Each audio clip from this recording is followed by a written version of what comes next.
The call came on a Tuesday morning in late September at 2:17 a.m.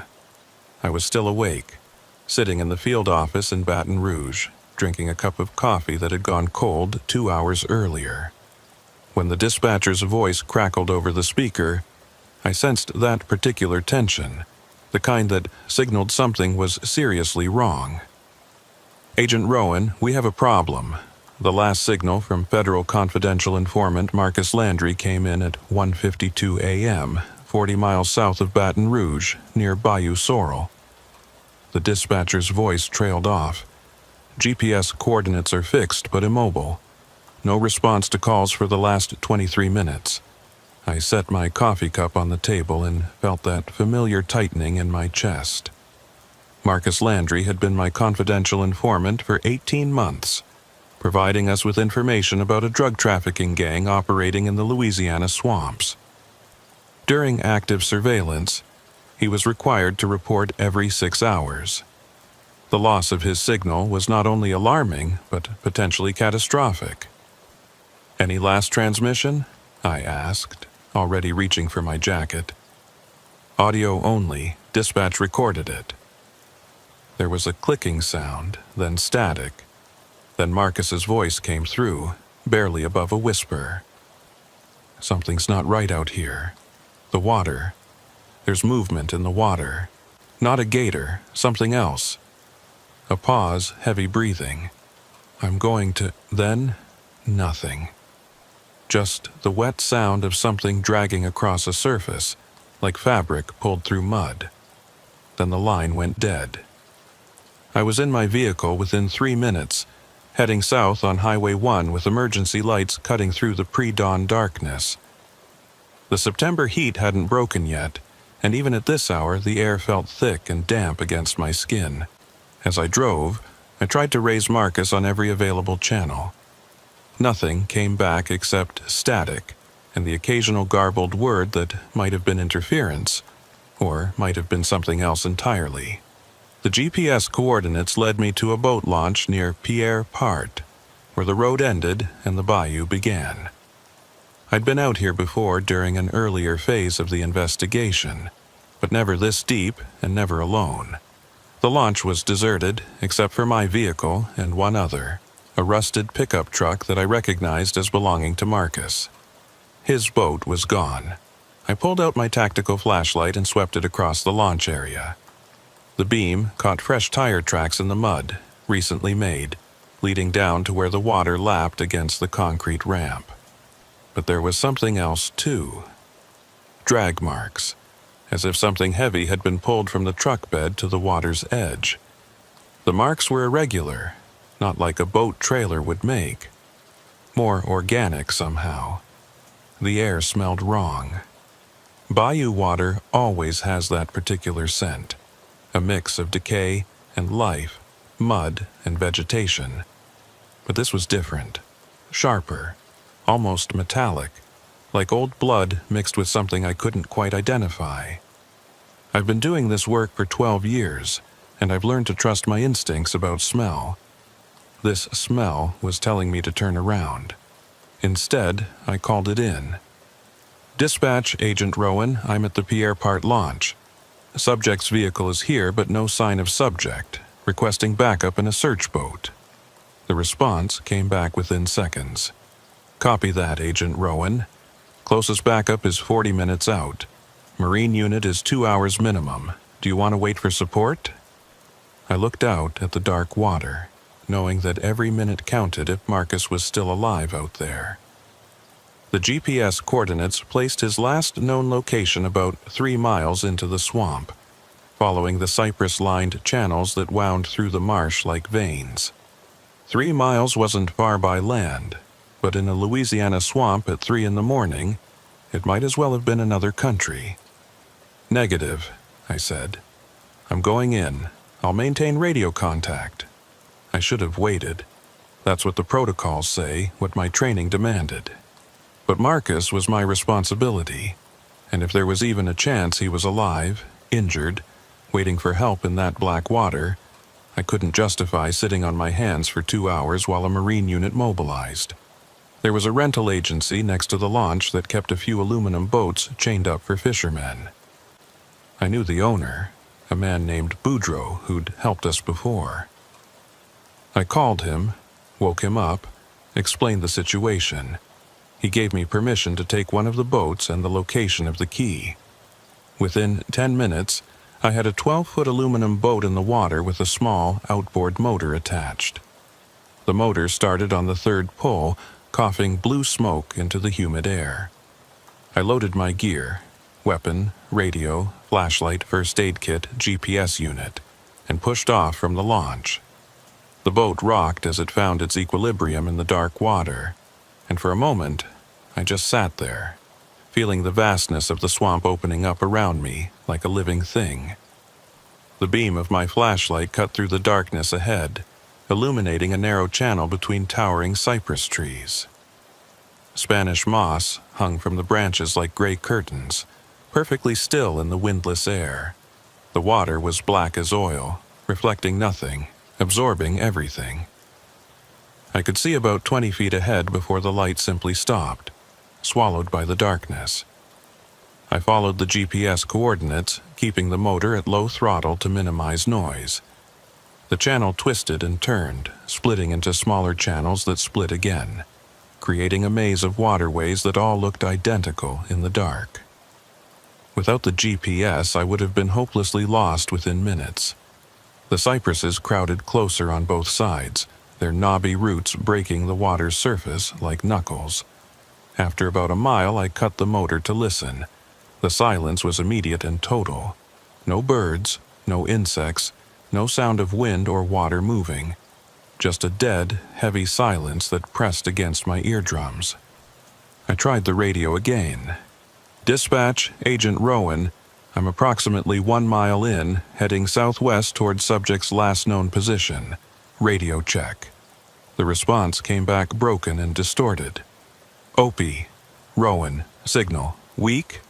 I repeated the transmission, but got only static in return. Not unusual in the swamp.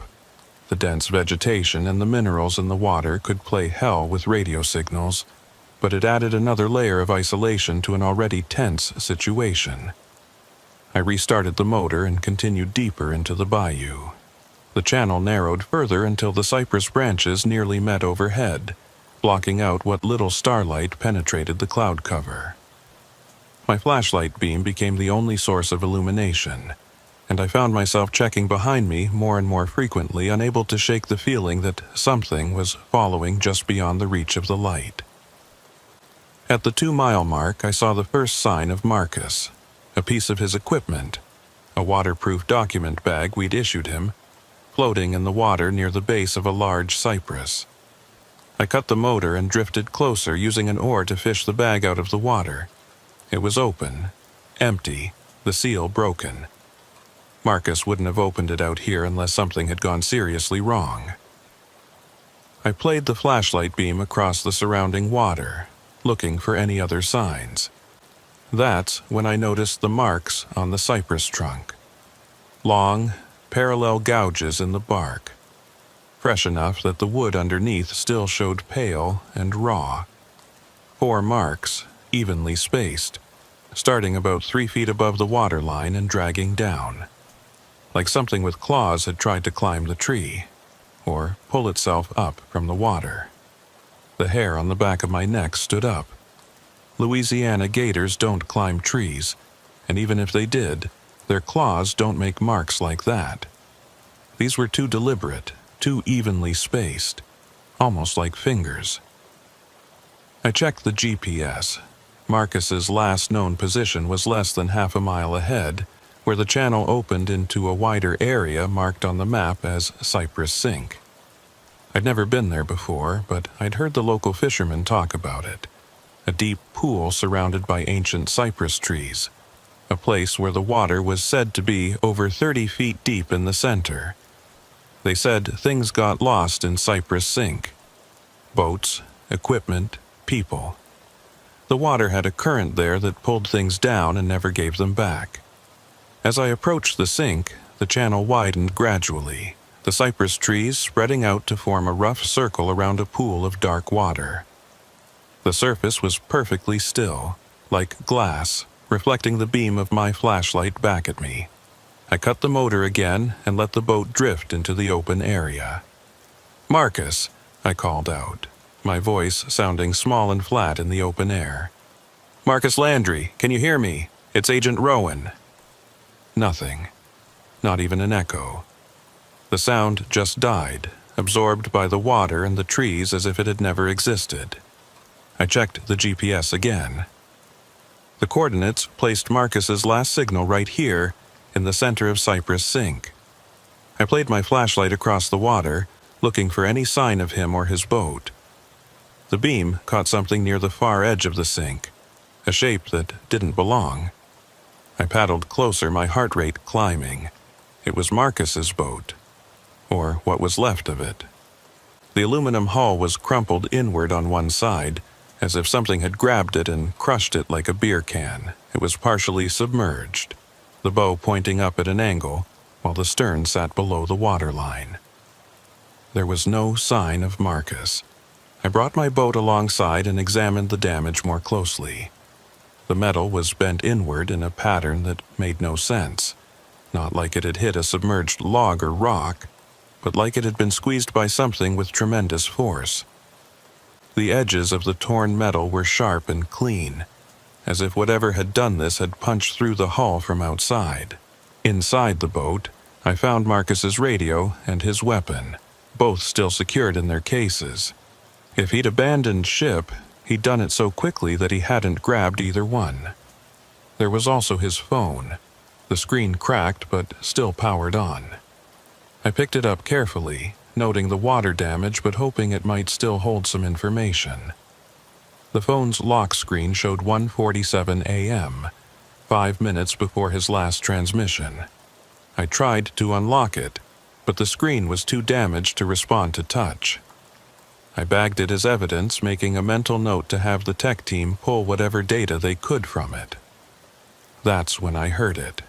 A sound from somewhere in the darkness beyond my flashlight beam. It started low, almost subsonic, a rumble that I felt in my chest more than heard with my ears. Then it rose in pitch, becoming something between a groan and a hiss, wet, organic, utterly unlike anything I'd ever heard before. I spun the flashlight towards the sound, but the beam showed nothing except dark water and the black silhouettes of cypress trees. The sound continued for several seconds, then stopped as abruptly as it had started. The silence that followed was somehow worse than the sound itself. I keyed my radio. "Dispatch, this is Agent Rowan. I've located subject's boat. Vessel is damaged and subject is not on board. Requesting immediate assistance and marine unit at Cypress Sink coordinates." I read off the GPS numbers. The radio crackled back with broken words. "OP, sending, caution. They're strange. Repeat, last, dispatch. You're breaking up. Other team, sink, years, never." The transmission dissolved into static. I tried several more times to raise them, but got nothing except white noise. I was effectively on my own. I made a decision. I would do a quick perimeter search of Cypress Sink, looking for any sign of Marcus, then return to the launch and wait for backup. No heroics, no unnecessary risks. Just a systematic search of the immediate area, then retreat. I started paddling around the perimeter of the sink, playing my flashlight beam across the water and into the trees. The beam caught occasional glimpses of movement, something sliding into the water, a ripple that moved against the current, shadows that seemed to shift position when I wasn't looking directly at them. Each time, my hand went to my weapon, but there was never anything solid to aim at. I was about halfway around the perimeter when I saw the light. It appeared without warning, maybe 50 yards away, deep in the cypress trees on the far side of the sink. A pale, blue-green glow, hovering about 6 feet above the water, perfectly stationary. It wasn't a flashlight. The quality of the light was wrong, too diffuse, too steady, and it made no sense for anyone else to be out here at this hour. "Federal agent," I called out. "Identify yourself." The light didn't move, didn't respond, just hung there in the darkness like a malevolent eye, watching me. I started the motor and headed toward it, keeping my flashlight trained on the glow. As I got closer, I could see that it wasn't attached to anything. It simply floated in the air between the trees, casting no shadows, illuminating nothing around it. The color reminded me of foxfire, the bioluminescent fungi that sometimes grew on rotting wood, but foxfire doesn't float, and it doesn't glow that brightly. When I was about 20 yards away, the light moved. It didn't bob or drift like something suspended in air. It shot sideways with sudden violent speed, disappearing behind a cluster of cypress trees. I swung the boat to follow it, but when I came around the trees, there was nothing there. The light was gone. I killed the motor again and listened. For a moment, there was only silence.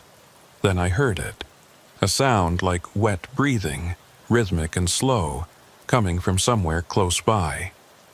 Too close.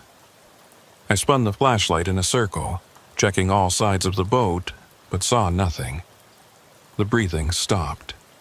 In its place came a new sound, something moving through the water just below the surface. I could see the ripples it created, moving in a circle around my boat, maybe 10 feet out. Whatever it was large. Larger than any gator I'd ever encountered. I drew my weapon and aimed at the ripples, tracking their movement. My finger rested on the trigger, every muscle in my body tensed. The ripples moved faster, tightening the circle, 5 feet out now, close enough that I could have hit it with a thrown rock. Then they stopped. The water went still. The breathing sound faded away, and I was alone again in the silence. I sat there for what felt like hours, but was probably only minutes, heart pounding, weapon drawn, waiting for something to happen. Nothing did. The water remained still. The darkness remained complete except for my flashlight beam. The swamp had swallowed whatever had been circling my boat, pulled it back down into the depths where it belonged. I made the decision to retreat. Whatever had happened to Marcus, whatever had damaged his boat, I wasn't going to find answers out here in the dark. I needed daylight, backup, and proper equipment. I holstered my weapon, started the motor, and headed back toward the channel that would lead me out of Cypress Sink. The GPS showed the way clearly, but as I followed it, I noticed something strange. The route I'd taken to get here, the twisting channel through the cypress trees, didn't match the route the GPS was showing me now. It was close, but not identical. The turns were slightly different. The distances between landmarks didn't quite line up. It was as if the channel itself had shifted while I'd been in the sink. I told myself it was just GPS error, signal degradation from the swamp environment, my own adrenaline-fueled misremembering of the route in.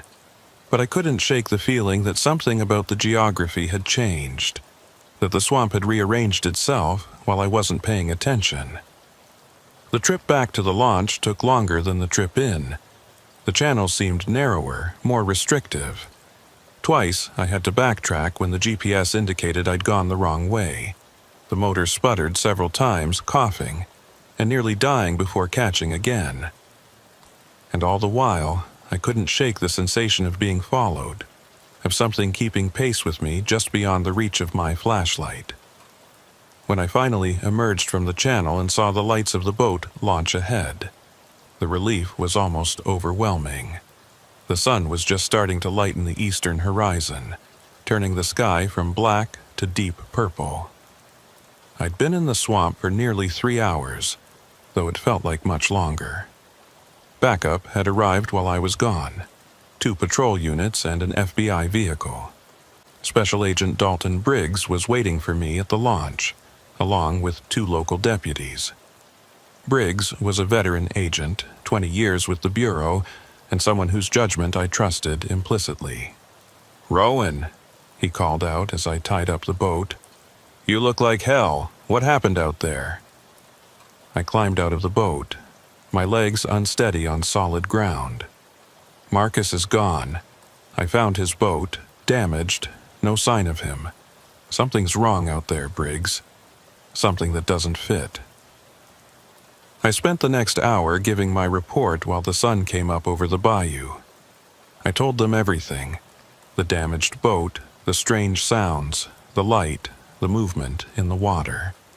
I could see the skepticism in some of their eyes, the way Briggs's expression tightened when I described the floating light and the breathing sounds. But he didn't interrupt, and he didn't dismiss anything I said. "The Marine unit is on its way," he said when I finished. "They'll do a full search of Cypress Sink and the surrounding area.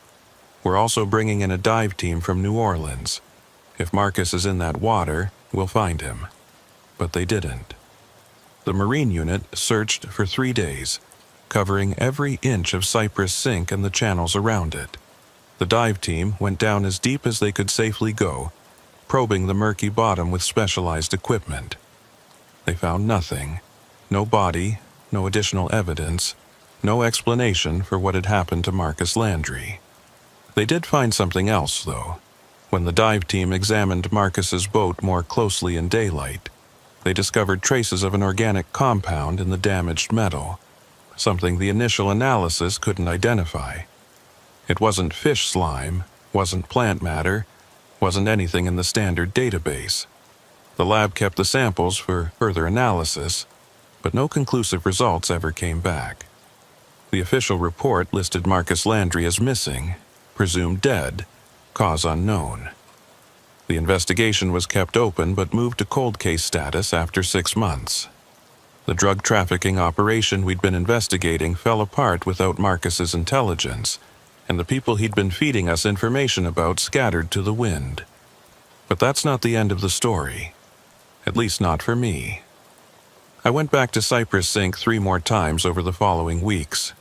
Always in daylight, always with backup. I wanted to understand what I'd encountered that night, to find some rational explanation for the sounds, the light, the movement in the water.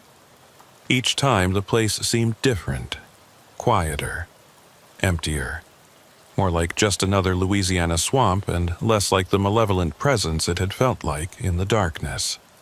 The floating light never appeared again. Neither did the breathing sounds or the circling ripples.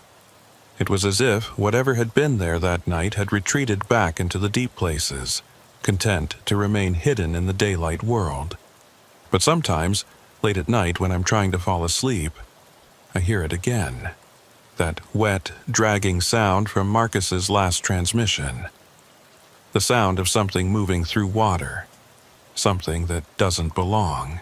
And I remember that circle of ripples around my boat, the way they tightened like a noose, the way they stopped just before reaching me. Whatever was in Cypress Sink that night, it let me go. It could have done to me what it did to Marcus, could have crushed my boat and pulled me down into that black water. But it didn't. Sometimes I wonder if it was mercy. Other times I think it was something else. A warning, maybe, or a message. Stay out of the deep places. Some investigations aren't meant to be concluded. Some questions aren't meant to be answered. I still have Marcus's phone in an evidence box in my office. The tech team was never able to recover any data from it. The water damage was too severe. But sometimes, late at night, I take it out and look at it, remembering that night in the swamp, remembering the sound of that thing breathing in the darkness. And I wonder if Marcus is still out there somewhere, in the deep water of Cypress Sink, waiting for someone to find him. Or if he became something else, something that belongs to the swamp now, something that watches from the shadows when other agents come looking for answers in the darkness. I don't go into the bayous alone anymore, and I never go out at night. Some lessons you only need to learn once. The second incident happened exactly 2 months after Marcus Landry disappeared.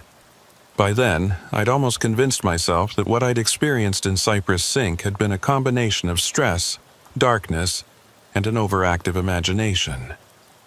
The human mind does strange things in isolation, creates patterns where none exist, sees threats in shadows. That's what I told myself every time I woke up from dreams of black water and circling ripples. Then the calls started coming in. The first one was from a local fisherman named Raymond Hebert, a man who'd spent his entire life navigating the bayous south of Baton Rouge. He'd been night fishing near Cypress Sink when his boat motor died. Not unusual. Outboard motors are temperamental machines, especially the older models. What was unusual was what he reported hearing while he sat in the darkness, waiting for dawn so he could paddle back to shore. It was like singing, he told me over the phone, his Cajun accent thick with something that might have been fear. But not any singing I ever heard before. It was coming from the water, from somewhere deep. And Agent Rowan, I've been fishing these waters for 50 years. I know every sound a swamp can make. This wasn't natural. I took down his statement, filed it with the others that had been accumulating in the Marcus Landry case file. There were 7 now, all from people who'd been in or near Cypress Sink after dark. All of them reported similar experiences. Strange sounds, lights in the water, the feeling of being watched. 2 of them mentioned seeing something large moving below the surface, too big to be a gator, too deliberate in its movements to be a sturgeon. Special Agent Briggs called me into his office on a Thursday afternoon. He had the case file spread across his desk, along with topographical maps of the Bayou Sorrel area. His expression was troubled. "I've been looking at these reports," he said without preamble. 8 separate witnesses, all credible, all describing anomalous activity in the same general area. That's not coincidence, Rowan. I sat down across from him. "You think something really is out there?" "I think something happened to Marcus Landry, and I think whatever it was might happen again if we don't figure it out." He tapped one of the maps. "I want you to organize a proper investigation. Daylight operation, multiple boats, sonar equipment, maybe bring in some wildlife specialists from LSU. Let's approach this scientifically and see what we find." It took a week to organize everything. We assembled a team of 6, myself, 2 other federal agents, a marine biologist from Louisiana State University named Dr. Everett Price, and 2 local guides who knew the bayou system better than anyone. We had 3 boats, handheld sonar units, water sampling equipment, and enough communications gear to stay in constant contact with both each other and the command post we'd set up at the Pierre Part launch. We went in at 9 a.m. on a clear November morning. The weather was cooperating, temperature in the low 70s, no wind, excellent visibility, perfect conditions for what we were planning. The trip to Cypress Sink took about 45 minutes at cruising speed, following the same route I'd taken that night 2 months earlier. In daylight, with multiple boats and plenty of backup, the journey felt completely different. The cypress trees were still imposing, the channels still narrow and winding, but without the darkness and isolation, the swamp looked like what it was. A wild, beautiful ecosystem, home to countless species of birds, fish, and reptiles. Dr. Price was in my boat, setting up his equipment as we navigated the channels. He was a thin man in his 50s with the weathered skin of someone who spent most of his time outdoors. He'd brought an array of instruments I didn't fully understand. Hydrophones for listening to underwater sounds, pH meters for testing water chemistry, even a specialized camera system for capturing images in murky water. "Agent Rowan," he said as we approached Cypress Sink, "I've reviewed all the witness statements and I've been thinking about what might cause the phenomena they describe. The bioluminescent light, for instance. There are several species of dinoflagellates that produce light when agitated, though they're typically marine rather than freshwater organisms. But it's possible that, Doctor, I interrupted gently. I appreciate the scientific perspective, but I was there that night. What I saw wasn't dinoflagellates, it was something else. He looked at me with patient skepticism. I understand you had a traumatic experience, Agent, but in my experience, most unusual sightings have perfectly rational explanations once we gather sufficient data. That's why we're here, to collect that data. We emerged into Cypress Sink just before 10 a.m. In daylight, the place looked nothing like the malevolent void I remembered. The water was still dark, but you could see the brownish color was from tannins leached from the cypress roots, not from impossible depth. The trees around the perimeter were ancient and impressive, their gnarled trunks and hanging moss giving the area a cathedral-like atmosphere. It was beautiful in its own wild way. The other two boats joined us in the center of the sink. We formed a loose triangle, keeping about 30 yards between vessels. Agent Melissa Holt was in command of the second boat, with one of the local guides. Agent Wayne Mercer commanded the third boat with the other guide. Both agents were experienced field operators, people I'd worked with before and trusted completely. "Command, this is Rowan," I said into my radio. "All 3 teams are on site at Cypress Sink, beginning survey operation." "Copy that, Rowan," came Briggs's voice from the launch. "We have GPS on all 3 boats. Proceed with caution and maintain regular check-ins." Dr. Price deployed his first piece of equipment, the hydrophone. He lowered it into the water on a cable, watching a small screen that displayed the audio waveforms it was picking up. "Remarkable," he murmured. "The acoustic signature down there is quite complex. Lots of biological activity, fish, invertebrates, possibly some mammals. Nothing unusual so far." I looked over at where Marcus's boat had been found, now long since towed away for evidence. The memory of that crushed aluminum hull was still vivid in my mind. "Doctor, how deep is this sink? The local fishermen say it's 30 feet or more in the center." Price consulted another instrument. Sonar is reading interesting. The bottom is uneven. Looks like there's a depression in the center, possibly a sinkhole. The deepest point is measuring at 43 feet. Quite deep for a bayou system. 43 feet. Deep enough to hide a body. Deep enough to hide something larger than a body. Agent Holt's voice came through the radio.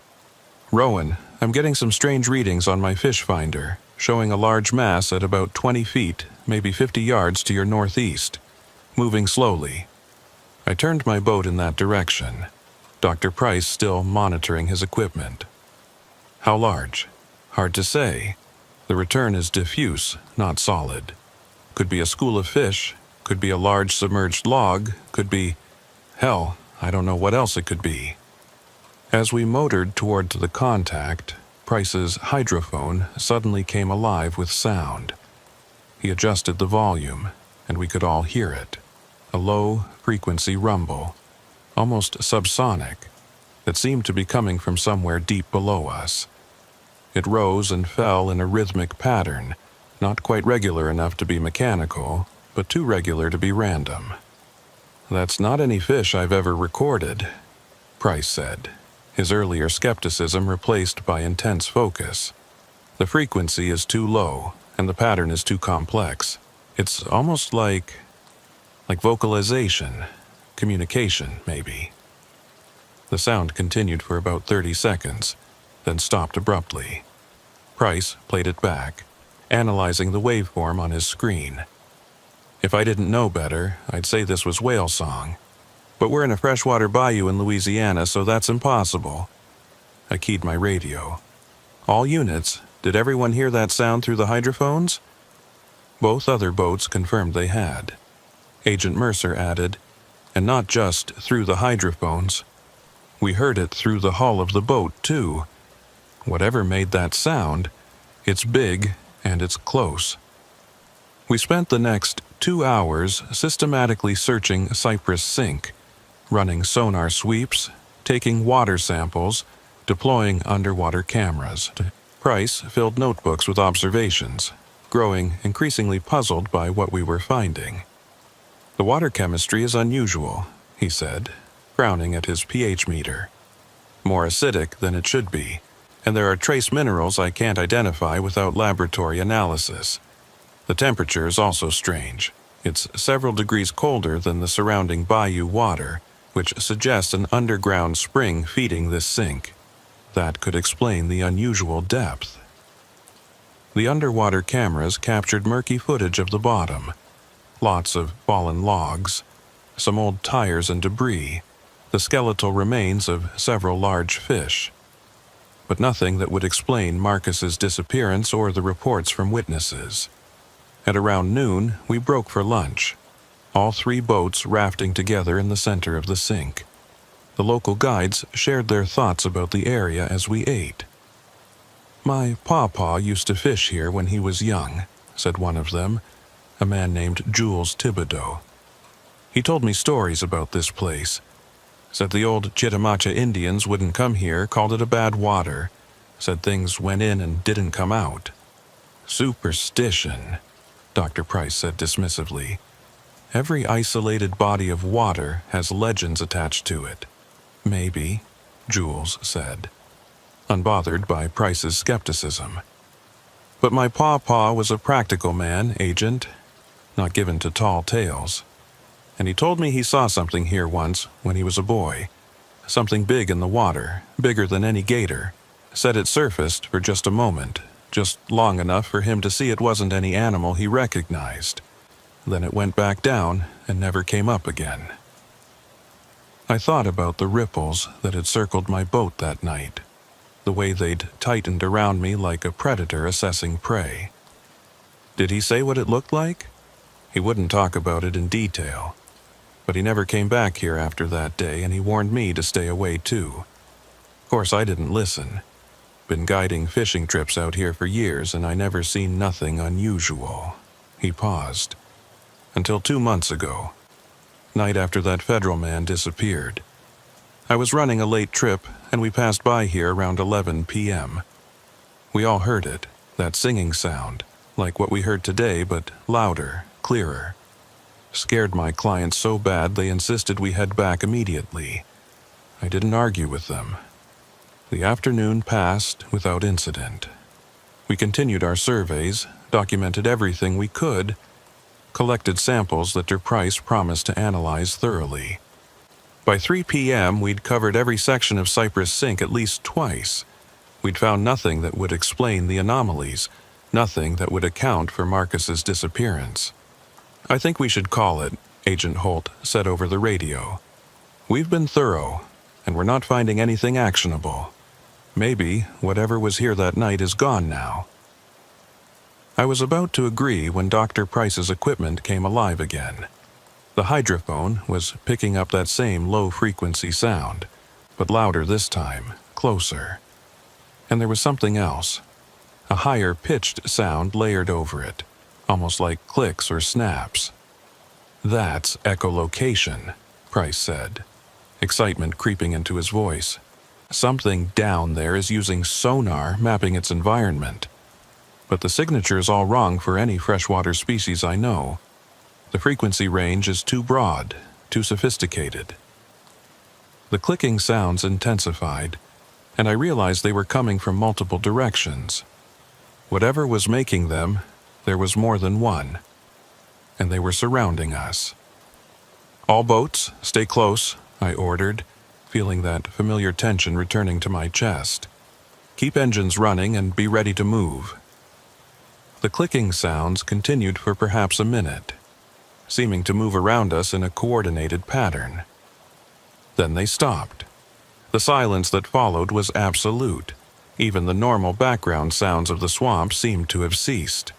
No birds, no insects, no fish breaking the surface. That's when Agent Mercer's voice came through the radio, tight with tension. "Rowan, I've got visual contact with something. Northeast of my position, maybe 40 yards out. It just surfaced briefly, then went back under. Can you describe it? Negative. It was only visible for a second, maybe less, but it was big, really big. I grabbed my binoculars and scanned the area Mercer had indicated. The water surface was disturbed, showing the ring pattern of something that had recently surfaced and submerged. But as I watched, the rings faded, and the surface went still again. Dr. Price was staring at his sonar screen, his face pale. Agent Rowan, you need to see this. I'm picking up multiple large contacts, depths varying from 20 to 30 feet. They're in a formation around us, a deliberate formation. I looked at the screen. 5 distinct contacts, arranged in a loose circle around our 3 boats, each one reading as approximately 8 to 10 feet in length. As I watched, they began to move, maintaining their positions relative to each other, tightening the circle. "Command, this is Rowan," I said into the radio, keeping my voice as calm as possible. "We have multiple unknown contacts in the water around our position. Contacts are large and appear to be coordinating their movements, requesting permission to withdraw." Briggs's response came back immediately. "Approved. All units return to launch immediately, maintain formation, and proceed at best speed." We started our engines and began moving toward the channel that would lead us out of Cypress Sink. The contacts on the sonar followed us for about 100 yards, maintaining that circular formation. Then suddenly, they dove deeper and disappeared from the screens. The trip back to the launch was tense but uneventful. We maintained strict radio protocols, checking in every 5 minutes, reporting anything unusual. But the bayou seemed to have returned to normal.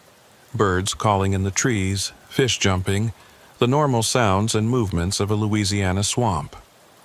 When we reached the launch, Briggs was waiting with the full debriefing team. We spent the next 3 hours going over every detail of what we'd observed, reviewing the sonar data, analyzing Dr. Price's recordings. The hydrophone sounds were particularly interesting. When Price slowed them down and filtered them through various audio processing software, they revealed a complex structure that suggested intentionality.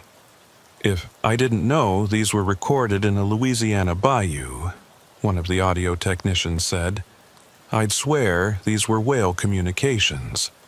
The complexity, the patterning, the apparent meaning embedded in the variations, it's remarkably similar to humpback whale song." But whales don't live in Louisiana bayous, and even if one had somehow gotten trapped in the swamp system, it couldn't survive in the shallow freshwater environment for long. Whatever we'd encountered in Cypress Sink wasn't a whale. Dr. Price spent weeks analyzing his samples and data. His final report was cautious but troubling. The water samples contained organic compounds he couldn't fully identify.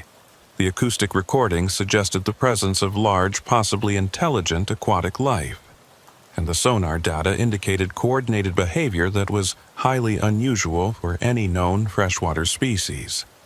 But he stopped short of making any definitive claims about what we'd found. Without physical evidence, a specimen, clear video footage, something tangible, I can't make a conclusive identification, he wrote in his report. However, the data strongly suggests that Cypress Sink is home to an unknown species of large aquatic animal, possibly several individuals, displaying complex social behavior and sophisticated communication. Further investigation is warranted, preferably with more advanced equipment and a larger research team. That investigation never happened. 3 weeks after our expedition, the federal budget for the fiscal year was finalized, and there was no money allocated for mysterious aquatic creatures in Louisiana bayous. The Marcus Landry case remained open but inactive. The reports from witnesses continued to come in occasionally, but without the resources to investigate properly, they simply accumulated in the case file. I thought about requesting a transfer. putting Cypress Sink and everything associated with it behind me. But something kept me from doing it. Maybe it was a sense of unfinished business, or maybe it was something else. A need to understand what had really happened to Marcus, what had circled my boat that night in the darkness. About a month after the daylight investigation, I got a call from Raymond Habert, the fisherman who'd first reported hearing strange sounds near Cypress Sink. His voice was shaking. "Agent Rowan, you need to know something. Last night I was out on the bayou, nowhere near Cypress Sink. I've been avoiding that place like you told me. But I heard them sounds again, that singing, coming from a different part of the swamp, maybe 5 miles north of the sink. Whatever's in there, Agent, it's moving. It's not staying in one place." I took down the location and passed the information along to Briggs. He looked at the map, then at me, and I could see the same thought in his eyes that was forming in my mind. If there were multiple creatures and if they were mobile, then Cypress Sink wasn't a contained situation. It was potentially much larger, much more complicated than we'd imagined. But without physical evidence, without clear proof of what we were dealing with, there was nothing we could do except continue to monitor the situation and hope that no one else disappeared into the bayou's black water. I still go out to Cypress Sink sometimes, usually in daylight, always with backup. I tell myself I'm doing routine follow-up on the Marcus Landry case, but the truth is more complicated than that. I'm drawn to that place in a way I don't fully understand, as if some part of me needs to go back, needs to see it again, needs to remember. The locals have started calling it the drowning quiet, that absolute silence that descends when the strange sounds stop, when the normal life of the swamp seems to hold its breath. They say it's a warning, a sign that something is close, something is watching. I don't know if they're right, but I know that whatever Marcus Landry found in Cypress Sink that night, whatever crushed his boat and pulled him down into the deep water, it's still there, still waiting, still watching. And sometimes, late at night, I wonder if it's waiting for me specifically. If I'm meant to go back one more time, to finish what Marcus started, to find the answers that lie at the bottom of that 43-foot sinkhole in the heart of the Louisiana swamp. But I'm not ready. Not yet. Maybe not ever. Some questions, once you've asked them, can never be unasked. Some investigations, once you've started them, can never be left unfinished. They stay with you, haunting the edges of your thoughts, pulling you back toward the darkness whether you want to go or not. Marcus Landry understood that, I think. In his last transmission, when he said something's not right out here, he wasn't just reporting an anomaly. He was acknowledging that he'd crossed a threshold, stepped into a world where the normal rules didn't apply, where the distinctions between hunter and prey, between observer and observed, had become dangerously blurred. I crossed that same threshold the night I went looking for him, and unlike Marcus, I made it back to shore. But something of me stayed behind in that black water, in that drowning quiet. I can feel its absence sometimes, like a missing tooth that your tongue keeps finding. The investigation continues, technically. The case file remains open. Evidence continues to accumulate, slowly, incrementally, building towards something we don't yet understand. And I remain assigned to it, tethered to Cypress Sink by invisible threads that grow stronger rather than weaker with the passage of time. Dr. Price called me last week. He'd been reviewing the acoustic recordings again, using new software, new analytical techniques. He'd found patterns he'd missed before, structures within structures, meanings nested inside meanings. "Agent Rowan," he said, his voice strange over the phone. "I think these sounds aren't just communication. I think they're language. Real language with grammar and syntax and embedded information. And I think..." He paused, and I could hear him breathing, trying to decide whether to continue. "I think they were talking about us. The boats you by name. I asked him to send me his analysis. He promised he would, but the data never arrived. When I tried to call him back the next day, his number was disconnected. His university email bounced back as undeliverable. It was as if Dr. Everett Price had simply ceased to exist. I tried to follow up, to track him down, but got nowhere. His department at LSU said he'd taken an indefinite leave of absence. His home address led to an empty house. Furniture still in place, but no sign of recent occupancy. His colleagues claimed not to have heard from him in weeks. The last message in his university voicemail was time-stamped at 11:47 p.m., 3 days before I'd tried to call him. It was just background noise at first.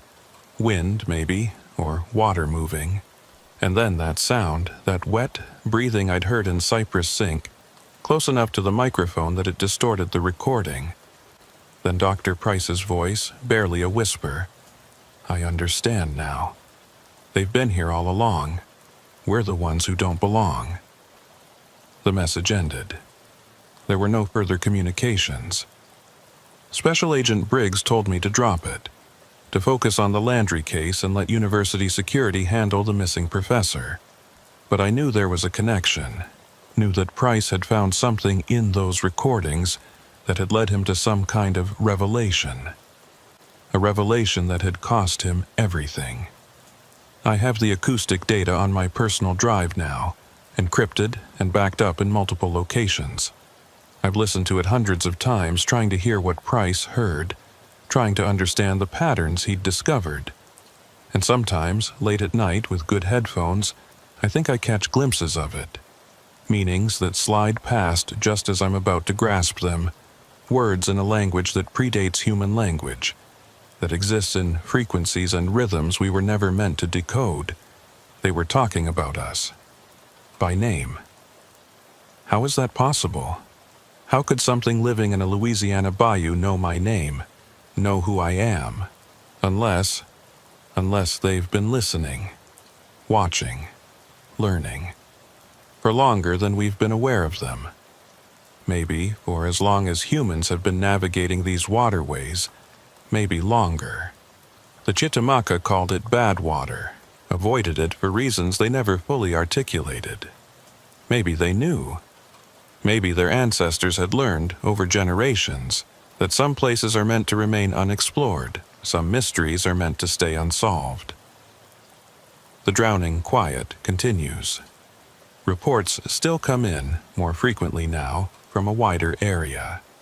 The singing sounds have been heard as far north as Maringouin, as far south as Morgan City. Whatever lives in Cypress Sink, it's spreading or migrating, or there are more of them than we ever imagined. And still, the case remains open. Still, I return to those black waters, searching for answers I may never find, looking for Marcus Landry in the deep places where light doesn't reach.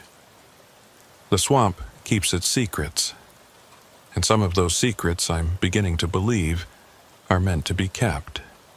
Winter came to the bayou, though winter in Louisiana meant temperatures in the 50s and occasional fog rather than snow.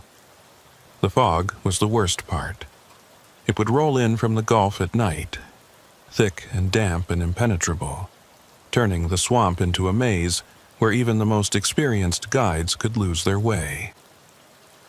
It was during one of these fog-laden nights in January that Agent Wayne Mercer disappeared.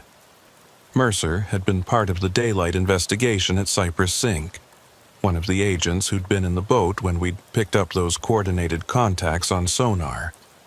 Since then, he'd become as obsessed with the case as I was, spending his off hours reviewing the data, interviewing witnesses, trying to piece together a coherent picture of what we were dealing with. He'd also been going into the bayou alone. I didn't know about these solo excursions until after he vanished. Apparently, he'd been making regular trips to Cypress Sink and the surrounding waterways, usually in the early evening, always alone, carrying recording equipment and cameras. He'd been documenting sounds, trying to capture video footage, attempting to do what our official investigation couldn't, prove definitively that there was something unusual in those waters. His wife called me at 6:30 a.m. on a Thursday. Wayne hadn't come home the night before, and his truck was missing from their driveway. His phone was going straight to voicemail. She'd tried to reach him through official channels, but no one had heard from him since he'd left the office at 4 p.m. the previous day. I knew immediately where he'd gone. By 7 a.m., I was at the Pierre Part launch with a search team. Mercer's truck was there, parked in the same spot where Marcus Landry's truck had been found 4 months earlier. His boat was gone. According to the launch attendant, Mercer had arrived around 5:30 p.m. just before dusk and headed south into the bayou.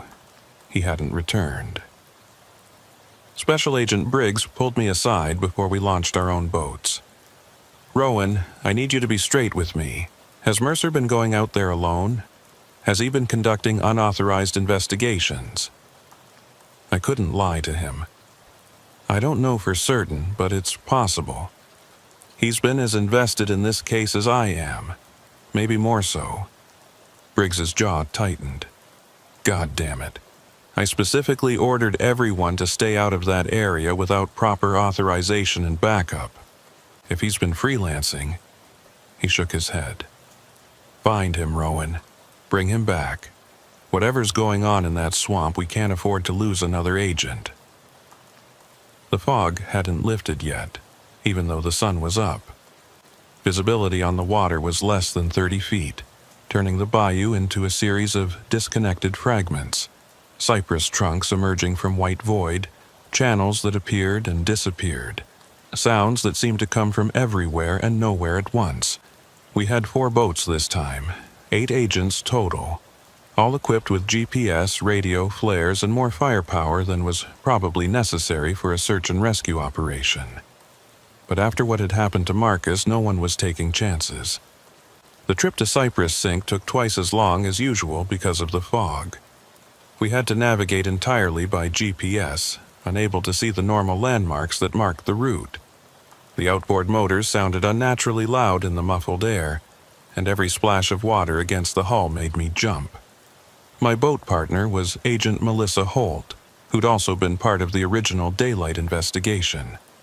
She was scanning the fog with a thermal imaging camera, hoping to pick up any heat signatures that might indicate Mercer or his boat. "Nothing yet," she said. "Just ambient temperature variations. The fog is making everything look like heat sources." We reached Cypress Sink around 9 a.m. The fog was even thicker there, reducing visibility to less than 20 feet. The 4 boats formed up in a line and began a systematic sweep of the area, moving slowly, calling out Mercer's name every few minutes. There was no response except our own voices, strangely flat and echoless in the fog. After an hour of searching, we found Mercer's boat. It was drifting near the eastern edge of the sink, engine off, no sign of damage. When we pulled alongside, we found his equipment still aboard. Camera, audio recorder, GPS unit, even his weapon and badge. Everything except Mercer himself. The camera was still on, its memory card nearly full. The audio recorder showed that it had been running until approximately 11:45 p.m. the previous night, then had been manually shut off. His GPS unit showed his position history. He'd arrived at Cypress Sink at 6:17 p.m. and had remained in the area for the next 5.5 hours, moving in a low, systematic pattern that suggested he'd been searching for something. I pulled the memory card from the camera and inserted it into a ruggedized laptop we'd brought along. The footage showed Mercer setting up his equipment as daylight faded, positioning cameras and hydrophones in the water, settling in to wait and watch. The early footage was routine. Shots of the darkening water, the cypress trees, occasional fish breaking the surface. Mercer's voice provided occasional narration. 1840 hours, no activity. Water temperature is 54 degrees. Fog starting to roll in from the south. As darkness fell, the footage became less useful. The camera couldn't capture much in the low light, just occasional shapes and shadows. But the audio track was clear. We could hear Mercer breathing, the the sound of water lapping against his boat, the distant calls of night birds. Then, at 10:23 p.m., according to the timestamp, we heard it. That same low-frequency sound we'd recorded during the daylight investigation, but closer, much closer. And Mercer's response, "There it is. Oh Jesus, there it is. I'm seeing movement in the water, approximately 15 yards northeast. Something large. Multiple somethings. They're surfacing." The camera swung around, but the night vision function wasn't on, so the footage showed only darkness with occasional reflections of moonlight on water. But the audio was crystal clear, splashing sounds, that wet breathing we'd heard before, and Mercer's voice tight with excitement or fear or both.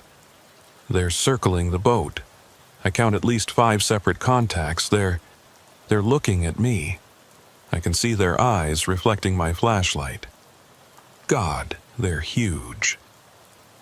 A long pause, filled only with the sounds of movement in water and Mercer's rapid breathing. Then, "I'm going to try to communicate. I'm going to play back the recordings from last month, see if they respond." We heard the hydrophone recordings start to play. Those same whale-like sounds Dr. Price had captured, the ones he'd believed were language. The sounds echoed across the water, tinny and strange from the boat's speakers. For a moment, nothing happened. Then the responses came, multiple sources, surrounding Mercer's boat. The sounds were different from the recorded ones, higher-pitched, more complex, as if in answer to what Mercer had played. And underneath them, we could hear Mercer's voice barely a whisper. "They're answering. They're actually answering. This is incredible. This is..." The recording cut off abruptly. Not gradually, not with any sound of something going wrong, just stopped. As if Mercer had reached over and hit the off button. But Mercer's audio recorder had kept running for another 22 minutes. I pulled the recorder from its mount and played those final minutes through the laptop's speakers. All of us listened in silence, our boats drifting in the fog. For the first few minutes after the camera stopped, there was only silence.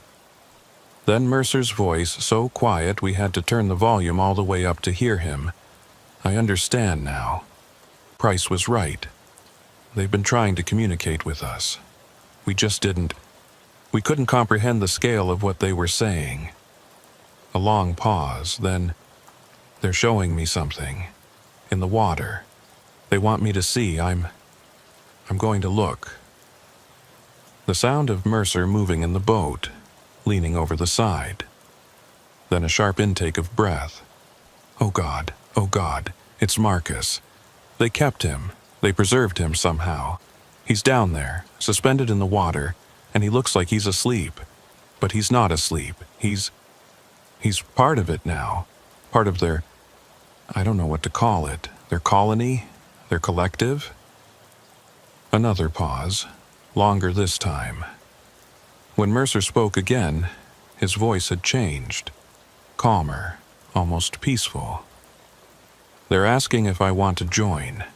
Not in words, but I understand them. They're offering. They don't mean harm. They never meant harm. We're too loud, too disruptive. We don't listen. We never learn to listen." A sound like water sloshing against the boat hull. Then, "I'm going to go with them, just for a little while, just to see, just to understand. If anyone finds this recording, tell my wife I'm sorry. Tell her I had to know. Tell her..." The recording ended, manually shut off, just like the camera had been. We sat in our boats, surrounded by fog, listening to the echo of Mercer's last words. No one spoke for a long time. Finally, Agent Holt broke the silence. He went in voluntarily. He chose to go with them.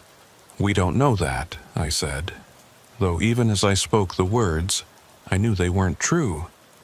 We'd heard the recording. We'd heard Mercer's voice, heard the choice he was making. "Rowan," Briggs's voice crackled through the radio from the command post. "What did you find?" I keyed the transmit button, trying to figure out how to explain what we'd just heard.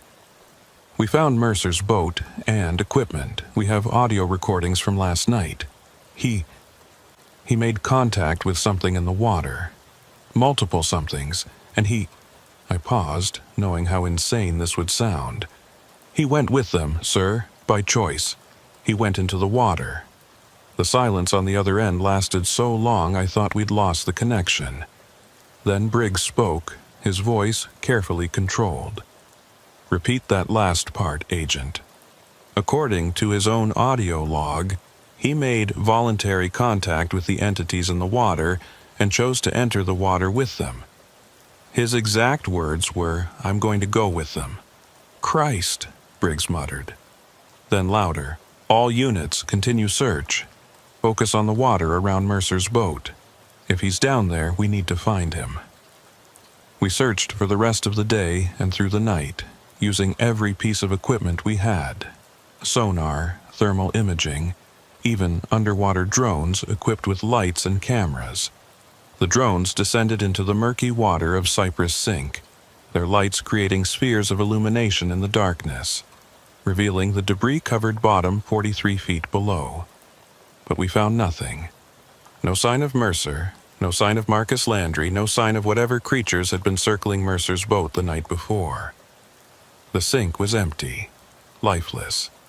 Just another deep hole in a Louisiana bayou. Except we knew it wasn't empty. We'd heard the recordings. We'd seen the sonar contacts. We knew something was down there, something large and intelligent enough to communicate, to coordinate its movements, to understand human language and respond to it. Something that had taken Marcus Landry and kept him, preserved him in some way we didn't understand. And now it had taken Wayne Mercer, who had gone willingly into those black waters, seeking understanding. The official report listed Mercer as missing, presumed drowned. There was a memorial service, a flag ceremony, all the rituals we perform when an agent is killed in the line of duty. His wife received his pension and his posthumous commendation. The case file grew thicker with witness statements and evidence logs and photographs of an empty boat drifting in fog, but I knew the truth was more complicated than presumed drowned. Wayne Mercer hadn't drowned. He'd made a choice, crossed a threshold that I'd stepped back from, accepted an offer that I'd been too afraid to accept when those ripples had circled my boat in the darkness. Dr. Price had gone to them too, I was certain now. Whatever revelation he'd found in those acoustic recordings, it had led him to the same choice, the same threshold. And like Mercer, he'd chosen to cross it. The question that kept me awake at night was simple. Were they still alive down there somehow, suspended in the deep water like Mercer claimed Marcus was? Or had they died, and the creatures in Cypress Sink had simply kept their bodies, preserving them for reasons we couldn't fathom? I didn't have an answer, still don't. But I think about Mercer's words. They never meant harm. We're just too loud, too disruptive, we don't listen. What if he was right? What if everything we'd interpreted as threatening, the crushed boat, the circling movements, the strange sounds, was actually something else? Not aggression, but communication. Not hunting, but reaching out. Not threat, but offer. What if the creatures in Cypress Sink had been trying to make contact with us all along, and we'd been too afraid, too defensive, too human to understand? I went back to the sink one more time, 3 weeks after Mercer disappeared. I went alone, in darkness, breaking every protocol we'd established. I took his audio equipment and played those recordings again, the ones he'd played that night. The whale song sounds that Dr. Price had believed were language. I sat in my boat in the center of Cypress Sink, in the darkness, and I played those sounds across the water, and I waited. They came. I heard them before I saw them, that low-frequency rumble, rising from the depths. Then movement in the water around my boat, careful, deliberate, maintaining distance, not threatening, not aggressive, just present, aware. I turned on my flashlight and pointed it at the water. Eyes reflected back at me. Large, intelligent, utterly alien. Multiple pairs of eyes surrounding my boat in that familiar circle. "I'm listening," I said aloud, my voice sounding small and inadequate in the vast silence of the swamp. "I don't understand yet, but I'm trying to listen. I'm trying to understand what you want from us." The eyes watched me. The water moved around my boat, gentle swells that rocked the hull rhythmically. And then, from somewhere deep below, I heard it. A sound that might have been my name, pronounced in frequencies that human vocal cords could never produce, echoing up through 43 feet of water to reach me. They knew my name, just as they'd known Dr. Price's name, just as they'd known Wayne Mercer and Marcus Landry. They'd been paying attention, learning, trying to bridge a gap that was wider than species, wider than communication, something fundamental about the nature of consciousness itself. I sat there for an hour, maybe more, listening to them, trying to understand the patterns in their sounds. I didn't succeed. The meaning remained just beyond my grasp, like trying to remember a dream upon waking. But I felt something shift inside me, some barrier beginning to dissolve. When I finally started my motor and headed back to the launch, they followed me for a while, maintaining that respectful distance, those eyes watching from the darkness. Then, as I reached the channel that would lead me out of the sink, they fell back and let me go. I haven't gone back since, not because I'm afraid, but because I don't trust myself anymore. I understand now what happened to Mercer, to Price, maybe even to Marcus. I understand the temptation to cross that threshold, to go down into the deep water and become part of something larger, something older, something that exists outside the narrow boundaries of human experience. The offer is still open. I can feel it sometimes, late at night, like a thread connecting me to those black waters. All I have to do is return one more time and say yes. Say I'm ready to listen, ready to understand, ready to join them in whatever strange communion they maintain in the depths. But I'm not ready. Maybe I never will be, because unlike Mercer, unlike Price, I'm still too human, too attached to this world of air and sunlight, too afraid of what letting go might mean. The case file remains open. Reports still come in.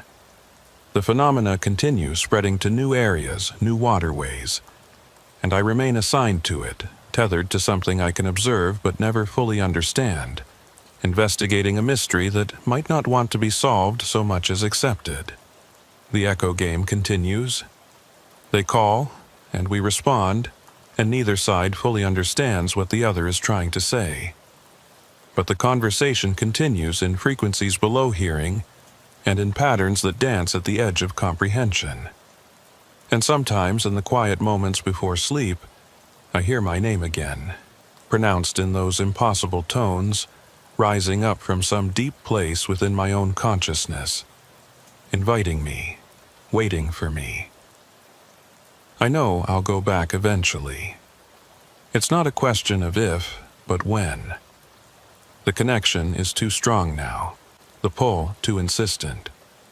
They've marked me somehow, just as they marked Mercer and Price and Landry before me. And when I do go back, when I finally cross that threshold, I wonder if I'll have the strength to return.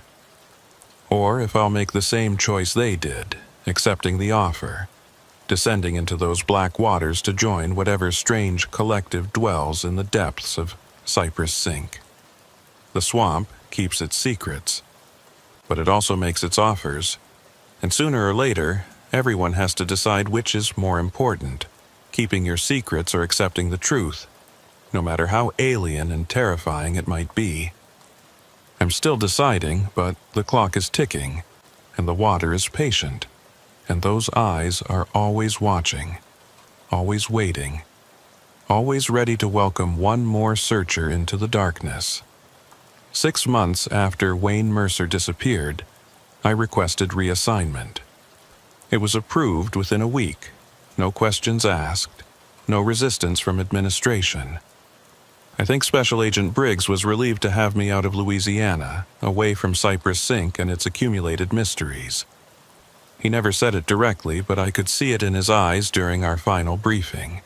He thought I was too deep in it, too obsessed, too close to following Mercer over whatever edge he'd crossed. He was probably right. They sent me to the field office in Mobile, Alabama. Different state, different jurisdiction, different cases. I spent my days investigating financial fraud and organized crime, the kind of clean, understandable criminality that made sense, that followed rules, that could be solved with evidence and testimony and legal procedure. But at night, I dreamed of black water and eyes that glowed in darkness, and a voice speaking my name in frequencies that shouldn't exist. The dreams were always the same. I was in my boat in the center of Cypress Sink, and the water around me was full of movement. Shapes just below the surface, circling, watching, waiting. And then one of them would surface just for a moment, just long enough for me to see its face, except it wasn't a face, not in any sense I could articulate. It was something else, something my sleeping mind couldn't quite render properly, so it kept shifting, changing, showing me glimpses of what might have been features but weren't, not really. And yet I recognized it somehow, knew it, felt a connection to it that went deeper than visual recognition. And then I would wake up, gasping, covered in sweat, my hands gripping the sheets like they were the edges of a boat that was about to capsize. I tried to put it behind me, I really did. I focused on my new cases, made new friends in the mobile office, even started dating a woman named Jennifer who worked in the DEA field office across town. I went to therapy, talked about stress and trauma and the cost of working cases where people don't come back. The therapist gave me techniques for managing anxiety, prescriptions for better sleep, advice about maintaining boundaries between work and personal life. None of it helped, because the problem wasn't trauma or stress or failure to maintain boundaries. The problem was that part of me was still in Cypress Sink, had never left, was standing at the edge of that threshold that Mercer and Price and Landry had crossed. 3 months into my new assignment, I got a call from a number I didn't recognize. When I answered, there was only static at first, then a voice, distorted, barely comprehensible, like it was coming from very far away or very deep underwater. "Agent Rowan." My blood froze. I knew that voice, though it sounded wrong, altered somehow. "Mercer? Wayne, is that you?" More static, then, "Need you to understand. Not what you think. They're not. Wayne, where are you? Are you alive? Are you hurt? Come back, one more time. They want to show you something important. Please." The line went dead. I tried calling back, but the number was disconnected. I reported it to Briggs, who ran traces and came up empty. The call had originated from a burner phone purchased with cash in Baton Rouge, used once, then never activated again. But I knew it had been Mercer. I recognized his voice underneath the distortion, recognized the cadence of his speech, the way he paused between words. He was alive. Somehow, impossibly, he was alive. And he wanted me to come back. I should have ignored it, should have written it off as a hoax, or a hallucination, or my own obsession manifesting in external form. But I couldn't, because if there was even a chance that Mercer was alive, that he'd survived whatever had happened to him in those black waters, then I had to know. Had to go back one more time. I didn't tell anyone what I was planning. Just took 3 days of personal leave, drove back to Louisiana, and found myself at the Pierre Part launch as the sun set on a warm April evening. The same launch where this had all started, where Marcus Landry's truck had been found, where Mercer's truck had been found, where my own journey into this mystery had begun. I rented a boat, loaded it with equipment, and headed south into the bayou as twilight deepened into night. I knew the way by heart now, every turn, every landmark, every twist in the channels that led to Cypress Sink. The journey that had taken me hours in darkness 6 months ago now took less than 45 minutes, even in low light. Cypress Sink looked exactly as I remembered it. The same ancient cypress trees forming that circular cathedral around the deep pool. The same black water reflecting nothing. The same sense of vast depth, of something enormous lurking just beyond sight. I cut the motor and let the boat drift into the center of the sink. Then I did exactly what Mercer had done on his last night. I set up cameras and audio recording equipment. I positioned hydrophones in the water. And then I played back those recorded sounds, the ones Dr. Price had believed were language, the ones that had prompted responses when Mercer had played them. The sounds echoed across the water, strange and otherworldly in the darkness. And I waited. They came quickly this time, as if they'd been expecting me. I heard them first, that low-frequency rumble rising from the depths, and then saw movement in the water around my boat.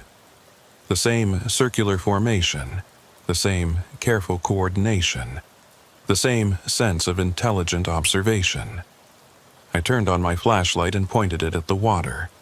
Multiple pairs of eyes reflected back at me from the darkness. But this time, instead of maintaining distance, one of them came closer. Close enough that I could see more than just eyes.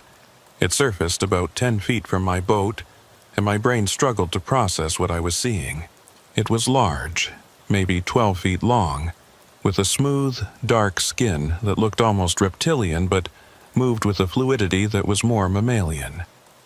The head was elongated, streamlined, with those enormous eyes positioned forward like a predator's. But the intelligence in those eyes was impossible to ignore. This wasn't an animal acting on instinct. This was something thinking, choosing, communicating. And then it spoke, not in words. It had no vocal apparatus that I could see that would produce human speech, but in images somehow projected directly into my mind. I saw Marcus Landry, not as I'd known him but as he was now, suspended in the deep water, his body changed, transformed into something that could survive in those depths. He wasn't dead. He was different. Still conscious, still aware, but no longer entirely human. I saw Wayne Mercer, too, similarly transformed, similarly suspended in the depths. And Dr. Everett Price, who had come to them not from the bayou but from some other waterway, following the same trail of evidence and mystery that had consumed us all. They weren't prisoners. They weren't victims. They were something else. Volunteers, converts, translators between two forms of consciousness that had evolved in parallel on this planet but had never successfully communicated until now. The creature showed me more. Images of ancient times, of waterways before humans had names for them, of a species that had lived in the deep places for millions of years, hidden, patient, occasionally glimpsed but never fully seen. They had watched us evolve, had observed our cities and our boats and our gradual domination of every ecosystem.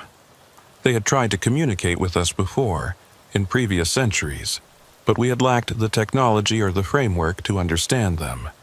Until now. Until sonar and hydrophones and audio recording equipment had given us the tools to hear their language, to detect their presence, to begin to comprehend that we were not alone in these waters. The images shifted, showing me what they wanted.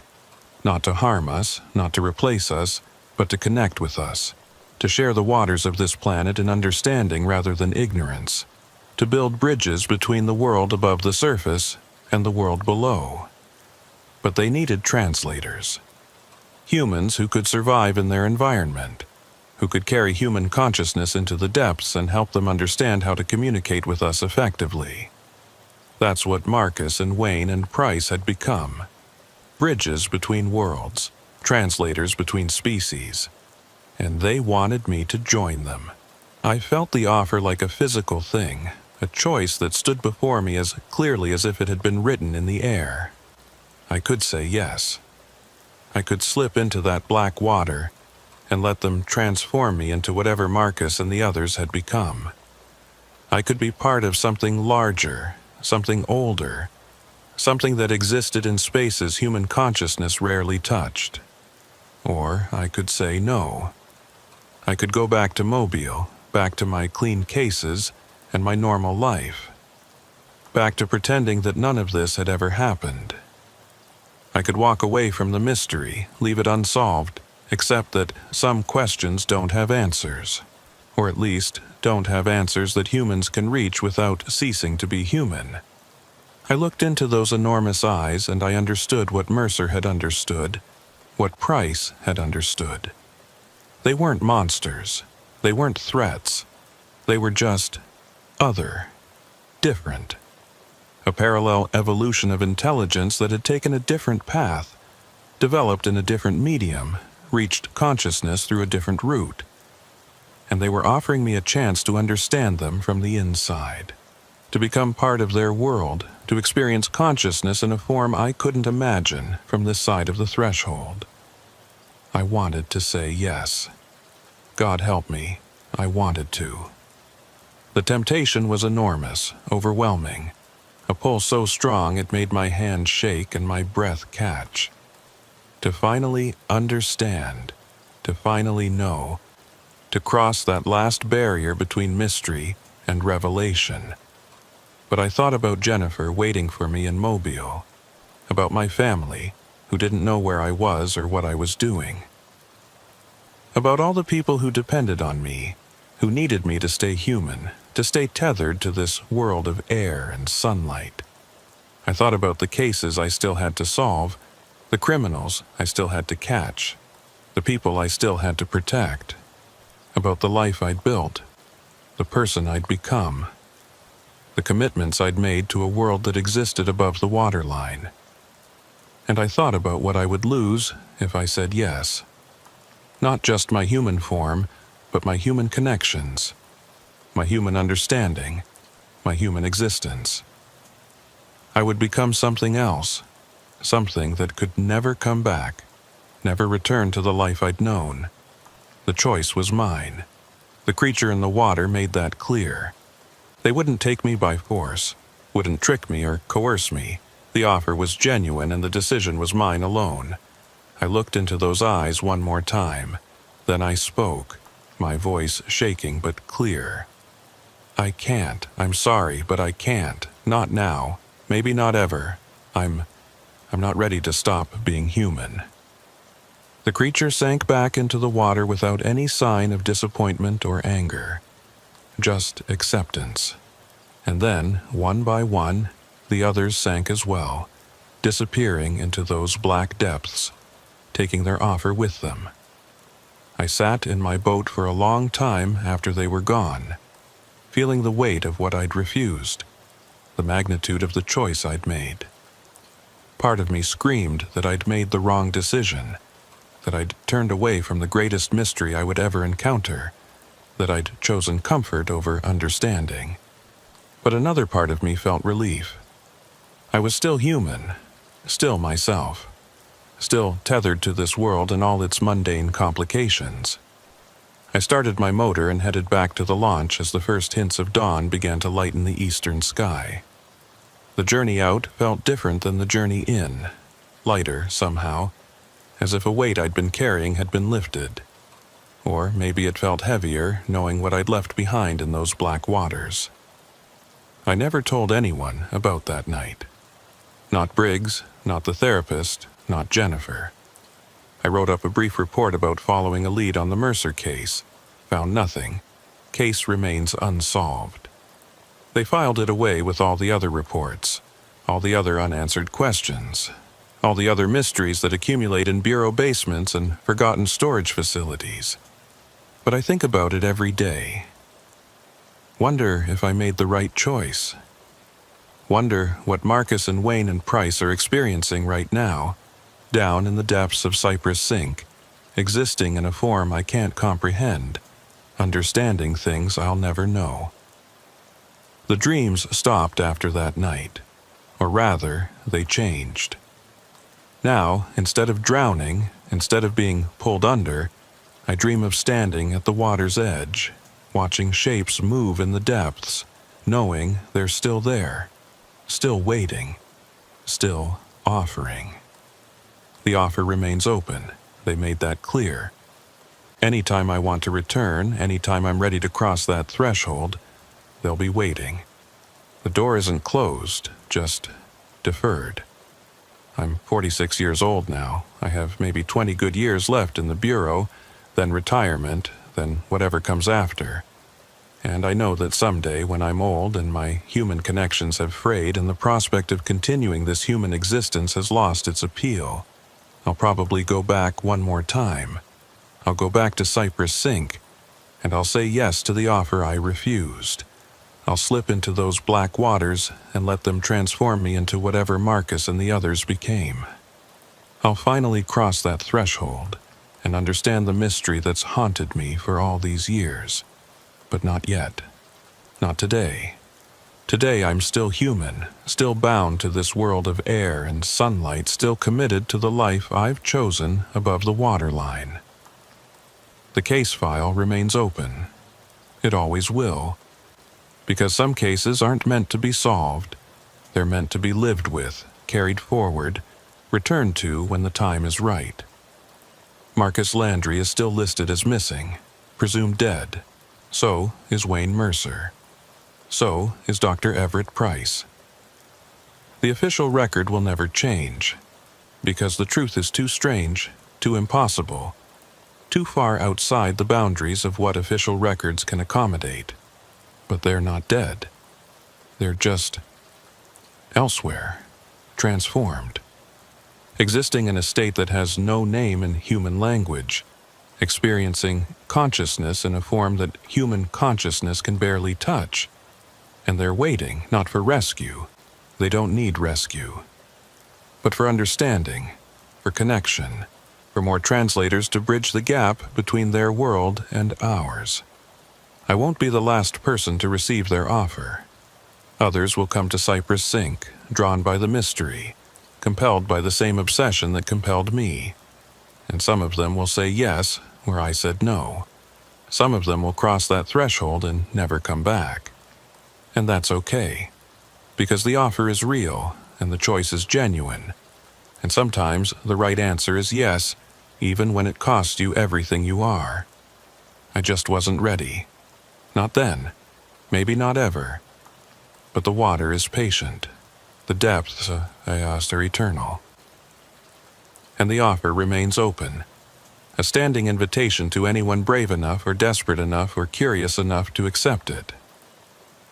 I drive past the Pierre Part launch sometimes, on my way to other cases, other mysteries, other investigations that have cleaner endings. I look out at the bayou, at those dark channels winding south into the cypress swamps, and I think about what lies at the end of those waterways, what waits in the depths of Cypress Sink, patient and ancient and utterly alien. And sometimes, late at night, I still hear my name spoken in those impossible frequencies, rising up from some deep place that exists both within me and beyond me, reminding me that the connection is still there, that I'm still marked, that the offer still stands. I'm still deciding, still standing at the water's edge, 1 foot in the human world and 1 foot pointing towards something else, still trying to figure out which world I truly belong to. The swamp keeps its secrets, but it also keeps its promises, and when I'm finally ready to accept what it's offering, it will be there, waiting, ready to welcome me home to depths I've never known but somehow always belonged to. Until then, I carry the mystery with me. Every day, every case, every moment of human existence. I carry the knowledge that there are other forms of consciousness sharing this planet with us, other ways of being that exist just beyond the surface of our awareness, And I carry the weight of my choice, the yes I didn't say, the threshold I didn't cross, the transformation I deferred to some unknown future date. Maybe that's enough. Maybe just knowing is enough, without needing to cross over. Maybe I can serve as a different kind of translator, one who stays human, who carries the knowledge back into the human world, who stands at the boundary and refuses to let either side forget that the other exists. Or maybe I'm just afraid. Maybe I made the wrong choice, and I'll spend the rest of my human life regretting it, wondering what I would have become if I'd been brave enough to say yes. I don't know. I honestly don't know. But the water is patient, and the depths are eternal. And somewhere in the black waters of Cypress Sink, Marcus Landry and Wayne Mercer and Dr. Everett Price are waiting, transformed into something I can't quite imagine, experiencing consciousness in forms I'll never fully understand unless I join them. The case remains open, the mystery endures, and I remain tethered to both worlds, too human to leave, too changed to ever fully return to who I was before that first night in the swamp when I heard Marcus's last transmission and followed his signal into the darkness. Some investigations change you. Some mysteries mark you in ways that never wash off. Some cases become part of who you are, woven into your identity so thoroughly that you can't separate the investigator from the investigation, can't distinguish between the mystery you're solving and the person you're becoming. The Cypress Track case did that to me.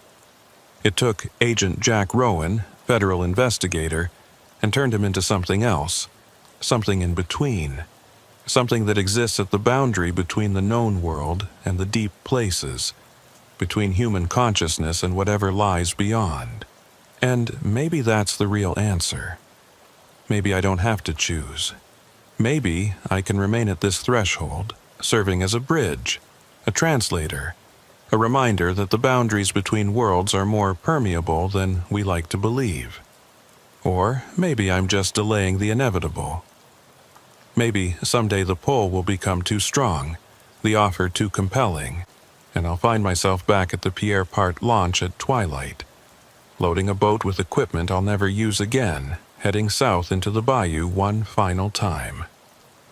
When that day comes, I hope I'll be ready.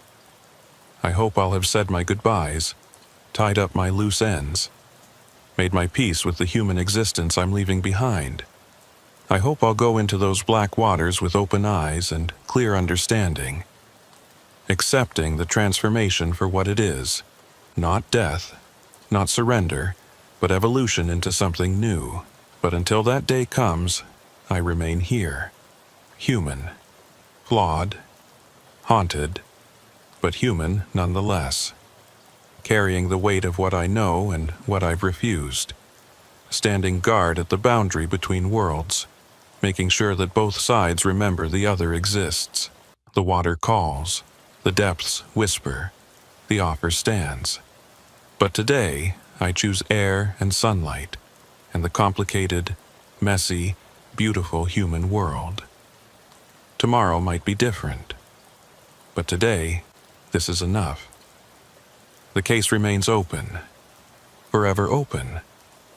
Because some mysteries aren't meant to be solved. They're meant to be lived. And I'm still living mine, one day at a time, one choice at a time, standing at the water's edge with my feet on solid ground and my eyes on the depths, forever balanced between two worlds, forever changed by what I've seen, forever marked by the mystery I didn't solve but learned to carry. That's the real ending to the Cypress Track case. Not closure, not answers, not resolution, just continuation. Just the ongoing, eternal question of what lies beneath the surface, what waits in the deep places, what offers are extended from consciousnesses so different from our own that we can barely comprehend them. And the knowledge that someday, when the time is right, I'll finally have my answer. Not because I've solved the mystery, but because I've become part of it. Until then, I wait and watch and listen to the water, which never stops calling my name in frequencies I almost understand, in languages I almost speak, in voices that promise transformation and understanding, and a kind of truth that exists beyond human comprehension. The swamp keeps its secrets, and I keep mine. And somewhere in the darkness between us, Marcus and Wayne and Price wait patiently, existing in forms I can't imagine, experiencing consciousness in ways I can only dream about. One day, I'll join them. But not today. Today, I remain human. And that's enough. It has to be. I'm 63 years old now. I retired from the FBI 7 years ago with full pension and a commendation for 28 years of service. I married Jennifer, divorced her 3 years later, remained friends.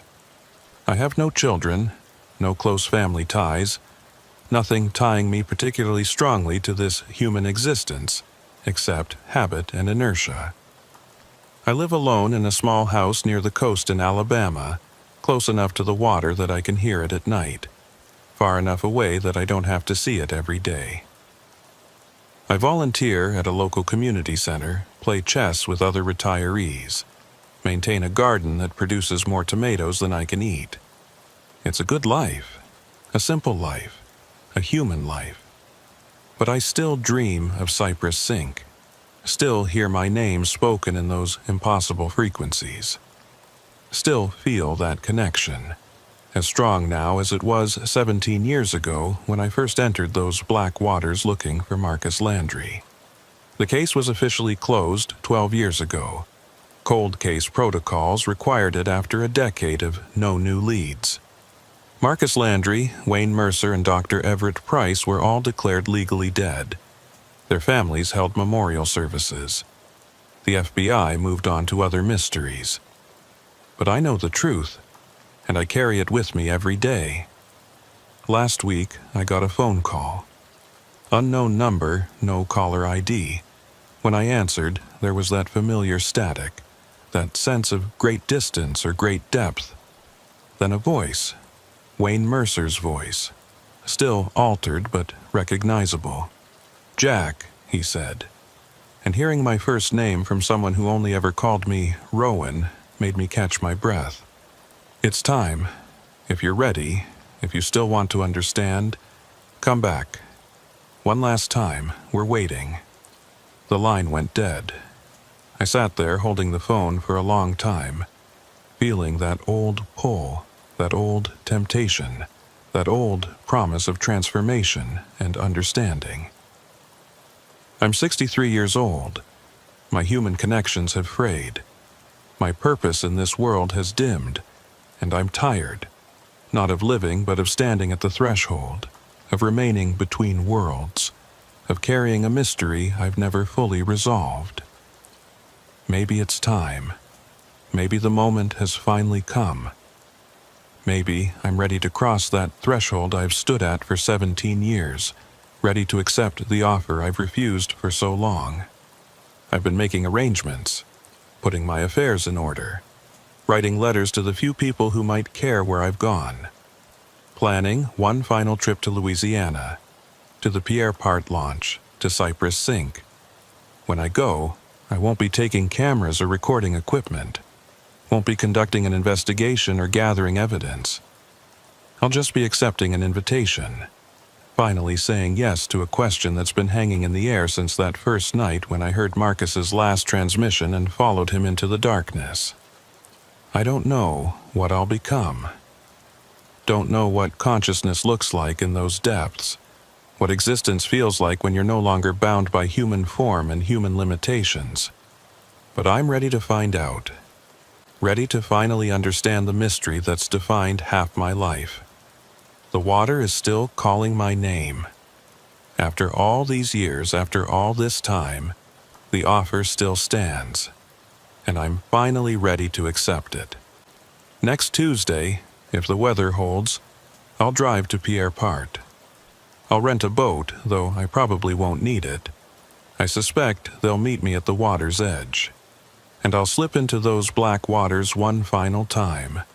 Not as an investigator, but as a volunteer, not as a seeker of truth, but as someone ready to become part of the truth itself. I'm not afraid. That's the strangest thing. After 17 years of fear and hesitation and standing at the threshold, I'm not afraid anymore. I'm just ready. Maybe that's what they've been waiting for all along. Not for me to be brave, but for me to be ready. Not for me to solve the mystery, but for me to become part of it. The Cypress track case will finally be closed, not because we've solved it, but because the last person who truly understood it will have crossed over into the answer, will have become part of what we were investigating all along. And maybe that's how it should be. Maybe some mysteries can only be resolved by becoming them. Maybe some questions can only be answered by transforming into the answer. I'll find out soon enough. The water is patient. The depths are eternal. And I'm finally ready to go home to a place I've never been, but somehow always belonged to. See you in the deep places.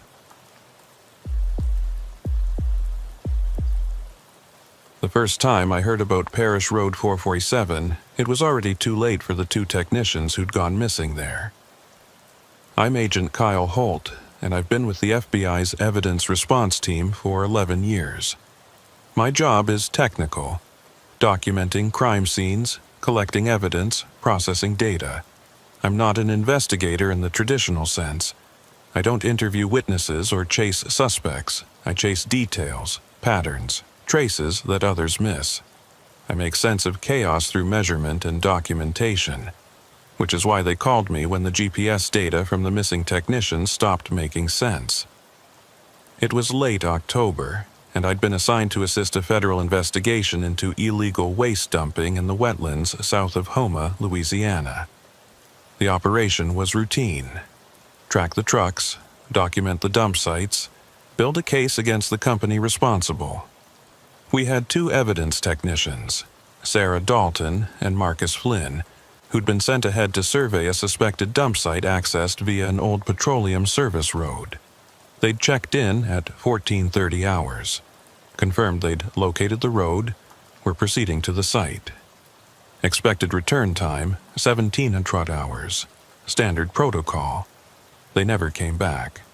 When they missed their check-in at 17:15, the operations coordinator tried to raise them on radio. No response. Tried their cell phones. Straight to voicemail, both of them. By 18:00, we'd escalated to a missing persons situation, and by 19:00, I was in a vehicle with Special Agent Nathan Briggs, heading south on Highway 90 toward their last known position. The GPS logs from their vehicle told a strange story. They'd followed Parish Road 447 exactly as planned, a narrow access road that had been built in the 1970s to service an oil drilling operation. The operation had shut down in 1989, and the road had been officially decommissioned in 1992, removed from most maps, left to be reclaimed by the swamp. But the road was still there, barely, and it was still being used. That's what the investigation was about. Someone was using these forgotten roads to dump industrial waste where no one would look. According to the GPS logs, Dalton and Flynn's vehicle had proceeded along Parish Road 447 for approximately 3.7 miles, then stopped. The vehicle had remained stationary for 42 minutes. Then the GPS signal had simply ended. Not gradually degraded, not lost to interference. Just stopped, as if the device had been powered off or destroyed. "What's at the 3.7-mile mark?" I asked Briggs as we drove through the gathering darkness. He consulted his tablet. According to the old petroleum company maps, there was a pumping station there, decommissioned like everything else, should be nothing but ruins by now. And our people were supposed to photograph it. Right. Document any signs of recent activity, collect soil samples, standard evidence gathering, 2-hour job, maximum. Briggs looked out at the darkening sky. They've been gone for 4.5 hours. We reached the turnoff for Parish Road 447 just after 1930. The entrance was barely visible, a gap in the vegetation where a chain-link gate hung open on rusted hinges. No street sign, no markers, nothing to indicate this had ever been a road at all. Briggs turned on the vehicle's high beams and nosed through the gate. Immediately, the pavement, what little remained of it, deteriorated into broken asphalt and exposed dirt. The road was narrow, barely wide enough for our SUV, with dense vegetation pressing in from both sides. Cypress trees loomed overhead, their branches tangled with Spanish moss that hung like gray curtains in our headlights. "This road isn't on the current GPS," I said, checking my tablet. "The satellite view shows vegetation. It's like it doesn't exist." "But it does exist," Briggs said grimly, steering around a particularly deep pothole. "And Dalton and Flynn drove down it this afternoon." The road twisted through the swamp, following a route that made no logical sense, curving where it should have been straight, zigzagging around nothing visible. I checked our GPS position constantly, watching our blue dot move along a route that the map insisted wasn't there. After about 2 miles, Briggs stopped the vehicle. "You see that?" I leaned forward, peering through the windshield. In the headlight beams, I could see tire tracks in the mud, fresh ones, cutting through the standing water that covered portions of the road. "Those could be from their vehicle," I said. Briggs got out and I followed him. The night air was thick and warm, filled with the sounds of insects and frogs and the distant splash of something moving through water. I pulled out my flashlight and examined the tire tracks more closely. "SUV tires," I confirmed. "Same tread pattern as the vehicle Dalton and Flynn were driving. These tracks are recent, made within the last 6 to 8 hours, judging by the water seepage." But there was something else. Another set of tracks, parallel to the first but slightly offset. Same tread pattern, same depth, as if the vehicle had passed by twice, once going in, once coming out, except Dalton and Flynn's vehicle had never come out. "Could be another vehicle," Briggs suggested. "Same model." "Or the GPS logs are wrong," I said, though I didn't believe it even as I spoke. GPS doesn't lie about basic movement. If their vehicle had returned along this road, the logs would show it. We got back in the SUV and continued. The road deteriorated further as we progressed. More water, deeper ruts, vegetation encroaching to the point where branches scraped against the sides of our vehicle. I kept checking the odometer. 2.8 miles from the highway, 3.2 miles, 3.5 miles. At 3.7 miles, we found their vehicle. It was parked on a slightly elevated section of road, positioned exactly where the GPS logs said it had stopped. The doors were closed, the windows up, everything appearing normal from a distance. But as our headlights illuminated it, I could see that something was wrong. The vehicle was facing the wrong direction. When Dalton and Flynn had driven in, they'd been traveling away from the highway, heading deeper into the swamp. But their vehicle was now facing back toward the highway, as if they'd turned around to leave. Yet the GPS had never recorded any such movement. Briggs parked behind their vehicle, and we both got out. I approached cautiously, my hand near my weapon, even though I saw no immediate threat. The vehicle was empty. No sign of Dalton or Flynn. No sign of any struggle. I tried the driver's door. Unlocked, I opened it and leaned in, checking the interior with my flashlight. The keys were still in the ignition. Both technicians' personal effects, phones, wallets, badges, were still in the vehicle. Their equipment cases were in the back, unopened. "They left everything," I said. "Why would they leave everything?" Briggs was examining the ground around the vehicle. "Footprints here. Looks like they both got out on the driver's side. Tracks lead that way." He pointed into the swamp, away from the road. I joined him, studying the prints. 2 sets, both wearing the standard issue boots that evidence technicians used. The tracks were clear in the soft mud, heading directly away from the road into increasingly dense vegetation. They walked into the swamp? I said. That makes no sense. They were here to document the pumping station, not to go hiking through the marsh. Maybe they saw something, or heard something. I pulled out the site map on my tablet, trying to orient our position. The old pumping station should be northeast of here, about 200 yards, but these tracks are heading southwest, away from their objective, Briggs noted, and away from the road. Whatever made them leave the vehicle, it wasn't their assignment. We followed the tracks. They were easy to follow at first. Clear boot prints in mud, broken vegetation, disturbed ground. But after about 50 yards, they became harder to read. The ground got wetter, covered with standing water, and the tracks began to fill in almost as quickly as they'd been made. Then, abruptly, the tracks stopped, or rather, they became confused. The ground was churned up, as if both technicians had been moving in circles or pacing, or I couldn't determine what, and then the clear tracks just ended. No continuation, no indication of which direction they'd gone from this point. This doesn't make sense, I said, crouching down to examine the disturbed ground more closely. It's like they just stopped walking, or were picked up. Briggs scanned the surrounding darkness with his flashlight. Or they went into the water. There's a channel right here. He pointed to a narrow waterway I hadn't noticed, maybe 6 feet wide, dark and still. Without their equipment, without even taking their phones? I shook my head.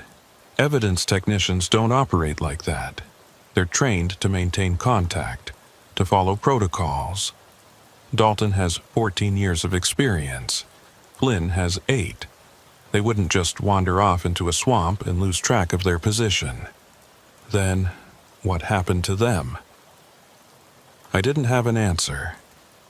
I stood up, playing my flashlight across the area, trying to see anything that would explain the scene before us. The beam caught something on the far side of the small channel, a reflection, brief and bright. There, I said, something metal. We found a narrow spot where we could jump across the channel without getting soaked. On the other side, I located what my light had caught. A piece of equipment, one of our standard evidence markers, the kind we use to flag items at a crime scene. It was planted in the mud, marking nothing visible. Why would they place a marker here? Briggs asked. I examined the ground around the marker carefully, nothing obvious, just mud and water and vegetation. But when I looked closer, I saw something that made my skin crawl. There were more boot prints here, but they weren't like the ones we'd been following. These prints were wrong. The tread pattern matched, same boots, same people, but the impressions were off, too deep in some places, too shallow in others. And the spacing was irregular, as if the people making them had been moving strangely, or as if the tracks had been made, then the ground had shifted, then more tracks had been made over the same spot. Briggs, I said quietly, we need to call for backup, full search and rescue, full technical team. This scene is wrong. He didn't argue. He pulled out his radio and tried to contact the operations coordinator. Nothing but static.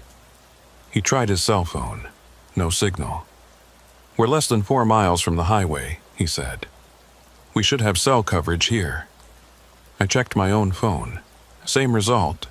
No signal, not even 1 bar. The GPS on my tablet was still working, still showing our position on the blank space where Parish Road 447 wasn't supposed to exist. Let's get back to the vehicle, Briggs said. We'll drive back to the highway and call from there. I nodded, but as we turned to retrace our steps, something caught my attention. A sound, distant but distinct, a low humming, almost mechanical, coming from somewhere deeper in the swamp. It rose and fell in pitch, regular but not quite rhythmic. like an engine running badly or a generator struggling under load. "You hear that?" I asked. Briggs stopped, listening. "Yeah, could be the old pumping station. Maybe there's equipment still running. After 35 years, that's not possible. Maybe someone's using it. Squatters, or whoever's been dumping waste out here." We stood there for a moment, listening to that strange humming sound. It seemed to be coming from the northeast, the direction where the pumping station was supposed to be, according to the old maps. The direction Dalton and Flynn should have gone, but apparently hadn't. "We should check it out," Briggs said. Every instinct I had screamed against that idea. "We should get back up first. We have 2 missing technicians, unexplained tracks, no communications. Standard protocol says we withdraw and return with support. Standard protocol also says we investigate. We're already here. The station is only 200 yards away. 5 minutes to check it out, then we leave." I wanted to argue, but I knew he was right in one sense. We were already here, already committed. And if there was any chance Dalton and Flynn were at that pumping station, we needed to know. 5 minutes, I agreed. Then we're out of here, backup or no backup. We made our way northeast using the compass on my tablet to navigate through the dense vegetation. The humming sound grew louder as we approached, and with it came a smell. Something chemical, sharp, like diesel fuel mixed with something else I couldn't identify. The old pumping station emerged from the darkness like a relic from another era.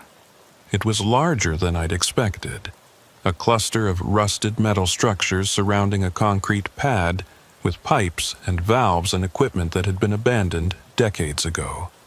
Everything was covered in vegetation, Spanish moss draping the metal framework, vines growing through gaps in the concrete. But something was wrong. The facility looked abandoned, as it should be after 35 years of neglect, but it also looked maintained. The concrete pad was clear of debris, as if it had been swept recently.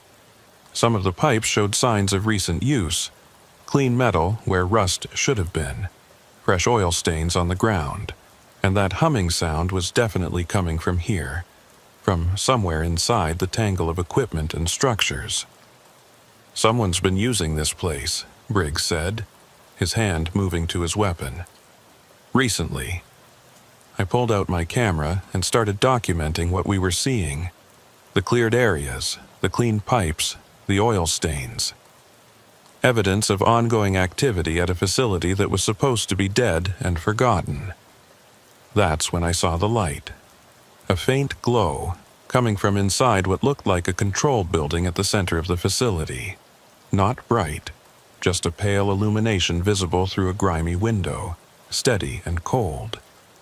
"Briggs," I whispered, pointing. He saw it too. We approached the building carefully, weapons drawn now, professional caution overriding curiosity. The humming sound was louder here, vibrating through the ground beneath our feet. The door to the control building was open, hanging slightly askew on its hinges. Briggs went in first, flashlight and weapon moving in sync as he swept the interior. I followed, my own light adding to his. The room was small, maybe 15 feet square, filled with ancient control equipment, gauges and switches, and panels covered in decades of dust. But in the center of the room, incongruous and impossible, was a modern LED lantern, the kind we used in evidence collection, sitting on an old desk. It was turned on, casting that pale, steady light we'd seen through the window. "That's our equipment," I said, recognizing the bureau markings on the lantern's base. Dalton and Flynn were here. Briggs examined the rest of the room while I documented the lantern's position. There were footprints in the dust, recent ones, multiple sets, moving around the room in what seemed like random patterns. On the desk next to the lantern was a notebook, the kind we used for field notes. I picked it up carefully, holding it by the edges. The notebook belonged to Sarah Dalton. Her name was written on the cover in her neat handwriting. I opened it, flipping through pages of technical notes and observations from various cases. The last entry was dated today, time-stamped 15:47 hours, about 90 minutes after they'd arrived at this location. The handwriting was still neat at first, then became increasingly erratic. Pumping station appears to have been recently active. Fresh oil residue, cleared areas, equipment that shows signs of use. No obvious waste dump site visible. Recommend expanded search radius. Strange sound coming from deeper in the facility. Mechanical but irregular. Investigating source. Found access hatch to underground tanks. Marcus is checking it out. Something not right about this place. The road we took, I'm looking at my GPS track and it doesn't match my memory of the drive. Like, we took a different route but the GPS says we didn't. Marcus says the tank is empty, but there's something down there. I can hear it too. Like breathing. Like something large breathing. The handwriting was barely legible by this point. Letters slanting wildly across the page. We need to leave. Something is wrong with this place. The road, when I look at where we parked, I can see the vehicle, but it's facing the wrong direction. I don't remember turning it around. Marcus doesn't either. How did it turn around? The humming is getting louder. It's not mechanical. It's organic. It's alive. The final entry was just 3 words, written in letters so pressed into the paper they nearly tore through. We are leaving. And yet, they hadn't left. Their vehicle was still parked where they'd stopped it. Keys in the ignition. All their equipment still inside. They'd walked into the swamp in the wrong direction, left their marker in the mud, and then simply vanished. "Halt," Briggs said quietly. "You need to see this." I looked up from the notebook. Briggs was standing by a door I hadn't noticed before, partially hidden behind a panel of old control equipment. The door was open, revealing stairs leading down into darkness. "The tank access," I said. Briggs nodded. "And there's light down there. Faint, but definitely light." Every fiber of my being screamed not to go down those stairs. Whatever had frightened, 2 experienced evidence technicians enough to make them abandon their equipment and wander into a swamp, it was down there. And whatever Dalton had heard breathing in that tank, it might still be down there too. But I'm an evidence technician. I go where the evidence leads, even when it leads into darkness. 5 minutes, I said. We take a quick look, document what we see, then we get out of here and call for a full team.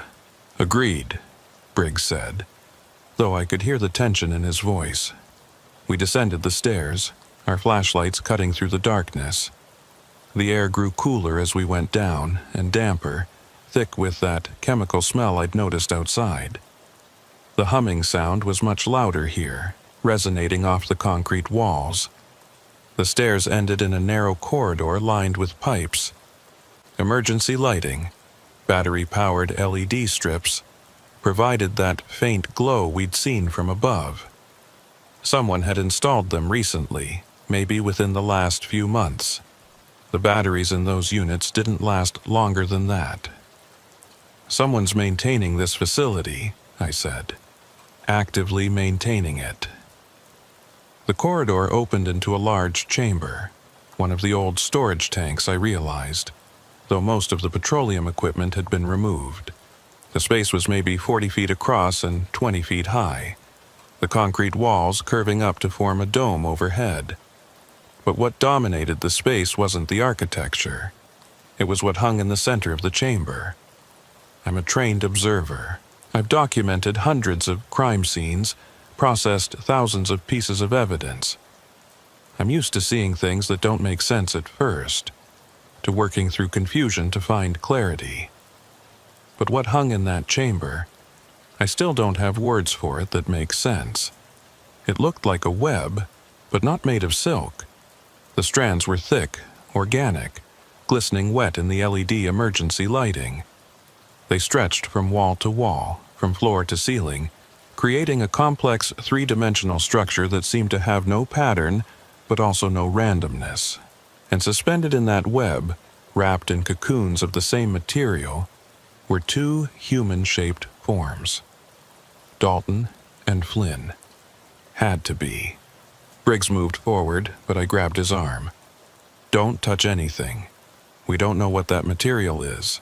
"We can't just leave them," he said. "We're not leaving them, but we need to be smart about this. That substance could be toxic, acidic, anything. We need the right equipment before we try extraction." I pulled out my camera and started documenting the scene, forcing myself to work methodically, professionally, even though every instinct was screaming at me to run. The cocoons were suspended about 6 feet off the ground, positioned near the center of the web structure. I couldn't see faces or features through the wrapping, but the shapes were definitely human. "Are they alive?" Briggs asked quietly. I didn't know. I pulled out a handheld thermal scanner from my equipment bag. I always carried basic tools, even on what was supposed to be a simple missing persons search. I pointed it at the nearest cocoon and checked the reading. Body temperature 98.4 degrees Fahrenheit. Normal human temperature. "They're alive," I said, not quite believing it myself. "Or at least they're warm. We need to get them out of here." That's when the humming stopped. The silence was immediate and total. All the ambient sounds, the mechanical hum, the background noise of the facility, even the normal sounds of the swamp outside, just ceased, as if someone had hit a mute button on reality. Briggs and I both froze, our flashlights pointed at the web structure. For several seconds, nothing happened. Then I saw movement, not in the cocoons, but in the web itself. The strands were vibrating, subtle but visible, as if something was moving through them. "We need to leave," I said, "right now." But before we could move, something emerged from the shadows at the far end of the chamber. It moved along the web strands with a fluid grace that was completely wrong for anything that large. And when my flashlight beam caught it fully, my mind struggled to process what I was seeing. It wasn't an animal, it wasn't a person, it was something else. Something that my brain kept trying to categorize and failing, sliding off it like water off oiled metal. The only clear impression I got was of too many joints, too many appendages, and eyes that reflected my flashlight with an intelligence that was utterly alien. "Move!" Briggs shouted, and we ran. Back through the corridor, up the stairs, through the control building.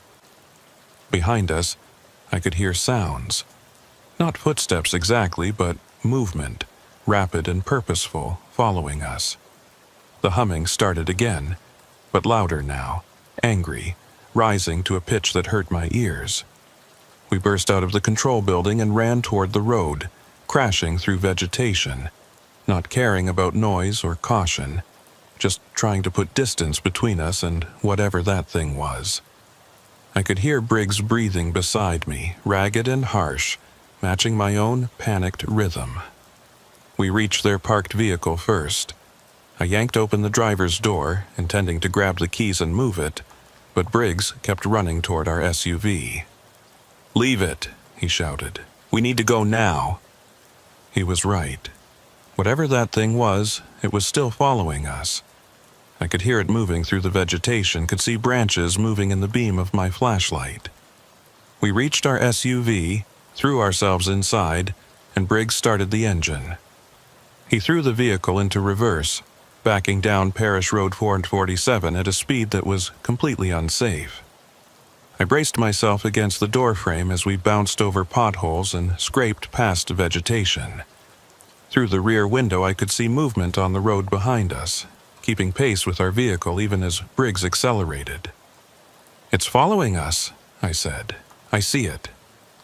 But then, abruptly, it stopped.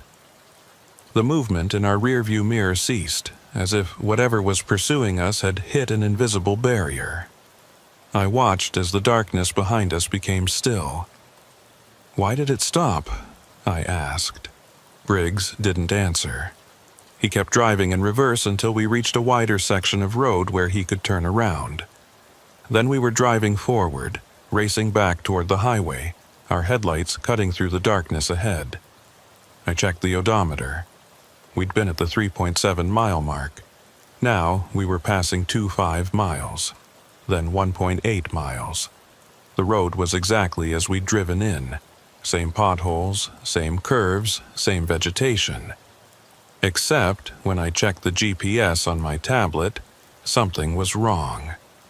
The log showed us driving forward toward the highway, but the distance wasn't matching. According to the GPS, we were only 1.2 miles from the highway entrance, but the odometer said we'd only driven 1.9 miles from the pumping station. "Briggs," I said, "check your odometer." He glanced at it, then at his GPS. I saw his jaw tighten. "They don't match. By almost a mile. We drove 3.7 miles to reach the pumping station. We should have 3.7 miles back. But your GPS is saying we're already at the highway," Briggs finished. And we were.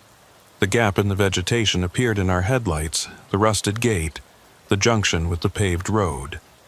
We'd covered 3.7 miles according to the odometer, but according to every GPS device we had, we'd only driven 2.8 miles. A mile of Parish Road 47 had simply ceased to exist.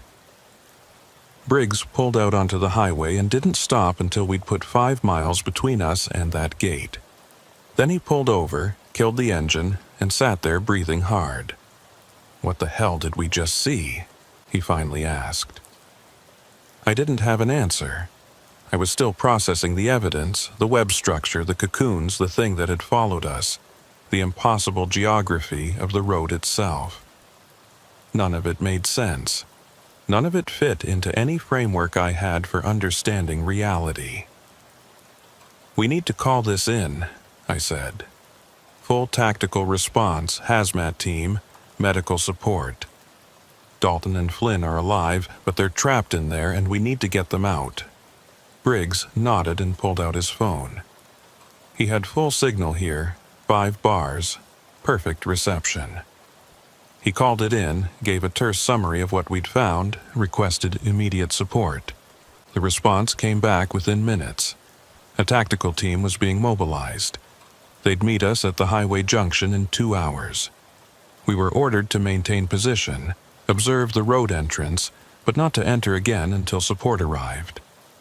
We sat there in the dark, watching that gap in the vegetation, both of us trying to process what we'd experienced. I pulled out Dalton's notebook and read through her entries again, looking for details I'd missed. She said the vehicle had turned around, I noted. She didn't remember turning it around, but when she looked at it, it was facing the opposite direction. "Like ours almost certainly is," Briggs said. We parked facing away from the highway. I'd bet anything that when the tactical team gets here and we drive back in, we'll find our SUV turned around too. But that's impossible. We were in it the whole time. We drove it out. Did we? Briggs looked at me. Or did we drive a different vehicle out? One that looks exactly like ours, but isn't? I wanted to reject that idea, but I couldn't. Because the evidence was pointing in a direction that my rational mind couldn't accept. That Parish Road 447 wasn't just an abandoned petroleum service road. It was something else. Something that didn't follow normal rules of geography or physics or reality. "The mile we lost," I said slowly. "When we drove in, it was there, 3.7 miles from highway to pumping station. But when we drove out, that mile didn't exist. The GPS never recorded it. It's like it was never there. Or like it's only there sometimes," Briggs suggested. "Like the road changes, expands, and contracts." I pulled up the aerial satellite images on my tablet, zooming in on the area where Parish Road 447 should be. The images showed nothing but vegetation. No road, no clearing, no pumping station. Just unbroken swamp. When were these images taken? I asked, checking the metadata. 2 months ago, but the road exists. We drove on it. We saw the pumping station. Maybe the satellites can't see it either, Briggs said. Maybe it's only visible when you're on it, or maybe it's only there when it wants to be found. We fell silent, both grappling with implications that were too large, too strange to fully process. I'm a scientist by training, an evidence technician by profession. I believe in empirical reality, in measurable phenomena, in explanations that can be tested and verified. But how do you test reality when reality itself seems to be unstable? The tactical team arrived exactly 2 hours later. 3 vehicles, 14 personnel, enough firepower to handle any conventional threat. The team leader, Agent Wyatt Carson, listened to our report with professional skepticism that gradually shifted to concern as we showed him the evidence. Dalton's notebook, the photos I'd taken, the Jeep's logs that showed the missing mile. You're telling me you found Dalton and Flynn alive, suspended in some kind of web structure, in an underground chamber that shouldn't exist, accessed by a road that changes length depending on when you measure it, he summarized.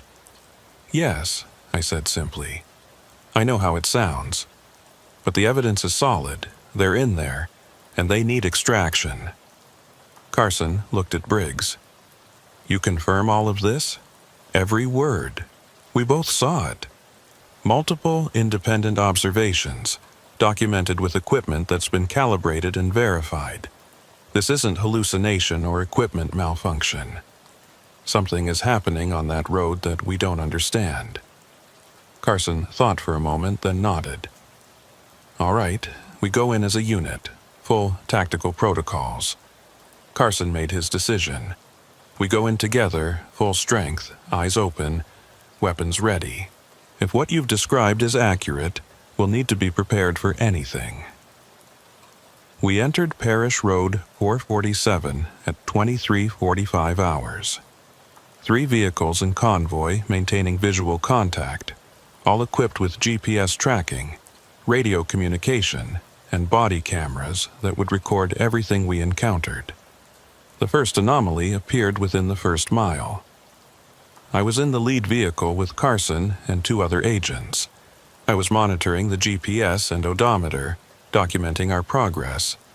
At the 0.8 mile mark, according to the odometer, the GPS showed we'd only traveled 0.5 miles. The gap was already appearing. Carson, I said, the measurements aren't matching. He checked his own equipment and confirmed what I was seeing. All units, this is lead. Be advised, we're experiencing GPS anomalies. Continue to monitor all tracking systems and report any discrepancies. The other vehicles confirmed. They were seeing the same thing. Physical distance traveled was exceeding the distance shown on GPS. The missing mile was already starting to manifest. At the 2.1 mile mark, we encountered something else. The road ahead split. 2 paths diverging at an angle, both looking equally used, both showing the same tire tracks from earlier. But when we'd driven this road hours earlier, there had been no split. The road had been a single route the entire way. Carson stopped the convoy. Holt, did you see any split in the road when you drove in earlier? No, I said firmly. The road was continuous, no branches, no alternative routes. Then where did this come from? I had no answer. The evidence of my eyes contradicted my memory, and both contradicted the GPS, which showed only a single route. But the split was real. I could see it, could see how the road divided, could see tire tracks going down both paths. We need to choose, one of the other agents said. But how do you choose between 2 paths when only one should exist? I pulled out my camera and photographed both routes, documenting the split. Then I checked the tire tracks carefully. Both paths showed the same tread pattern. the same tires that had made the tracks we'd been following all along. "It's impossible for the same vehicle to have gone down both paths," I said. Unless it drove in twice," Carson finished. "Or unless the road duplicates things, reflects them." The thought sent a chill through me. What else might be duplicated on this road? What else might be reflected or copied or multiplied in ways that defied normal logic? Carson made a decision. "We take the right path. All vehicles maintain close formation. If we encounter anything unusual, we fall back immediately." The right path curved through the swamp, following the same general direction as the original road. But as we drove, I noticed more anomalies. Trees that I remembered passing on the left were now on the right. A distinctive fallen log that had blocked part of the road earlier was now completely gone. The landscape was similar but not identical, as if we were traveling through a mirror version of the route we'd taken before. At the 3.7-mile mark, or what should have been the 3.7-mile mark, we found the pumping station. But something was wrong. The facility was there, the same rusted structures and concrete pad we'd seen before. But the arrangement was different. The control building was on the opposite side of the complex. The storage tank entrance was in a different location. It was like looking at a photograph of the same place that had been flipped horizontally, everything present but reversed. "This isn't the same facility," I said. "Or it is, but it's inverted." Carson deployed his team quickly, establishing a perimeter and setting up lights. The facility was illuminated with harsh white light from portable LED arrays, making it look even more surreal. An industrial ruin lit up like a stage set in the middle of the Louisiana swamp. "Where did you find the access to the underground chamber?" Carson asked. I oriented myself, trying to match my memory to this reversed facility. "It should be there." I pointed to where the control building had been. But in this version of the facility, the control building was on the opposite side. We moved to the correct location, or what I thought was the correct location, and found the control building. It was similar to the one we'd found before, but not identical. The same general structure, but mirrored, with the door on the opposite side. Inside, there was no LED lantern on the desk, no notebook, no evidence that Dalton and Flynn had ever been here. "This is wrong," I said. "Earlier tonight, this room had a lantern and Dalton's notebook. Now they're gone." "Or we're in a different version of this building," Briggs suggested quietly. Carson's team searched the building thoroughly, but found nothing except decades-old equipment and dust. When they looked for the access hatch to the underground tanks, they found it, but it was sealed, rusted shut, looking like it hadn't been opened in years. "That hatch was open earlier," I insisted. "We went down through it. The stairs led to a chamber where Dalton and Flynn were suspended in some kind of web structure." "Then where is it now?" Carson asked, not accusingly, but genuinely wanting to understand. I had no answer. The facility was wrong. The road had been wrong. Everything about this place was wrong. And I was starting to understand why Dalton had written in her notebook that something is wrong with this place. The place itself was wrong. Not in a conventional sense, not damaged or dangerous or hostile in the normal meaning of those words, but wrong in a fundamental, reality-breaking way that I couldn't fully articulate. One of Carson's agents called out from outside, "Sir, you need to see this." We went outside to find the agent pointing at the road. Our 3 vehicles were still there, parked in formation where we'd left them. But now there were 4 vehicles, and the 4th one was ours. The SUV that Briggs and I had driven in earlier, the one we'd left behind at the 3.7-mile mark. Except we were at the 3.7-mile mark, and our original SUV was parked right here. "How?" Briggs started, then stopped, unable to finish the question. I approached the duplicate SUV carefully. It was identical to ours in every detail. Same model, same license plate, same small dent in the rear bumper that Briggs had gotten 3 weeks ago in a parking lot. The doors were unlocked. The keys were in the ignition. And when I checked the odometer, it showed exactly the same mileage as our current vehicle. I pulled out my camera and photographed everything, documenting the impossible duplication. Then I checked inside the vehicle and found something that made my blood run cold. My equipment bag was in the back seat, the same bag I'd brought with me tonight, containing my camera, scanner, evidence collection kit. But my bag was also in the vehicle I'd arrived in. I had 2 identical bags with identical equipment, showing identical signs of use. "We need to leave," I said quietly. "Right now. This place is doing something to us, duplicating us, creating copies of our equipment, our vehicles. We need to get out before it duplicates something worse." Carson seemed to understand.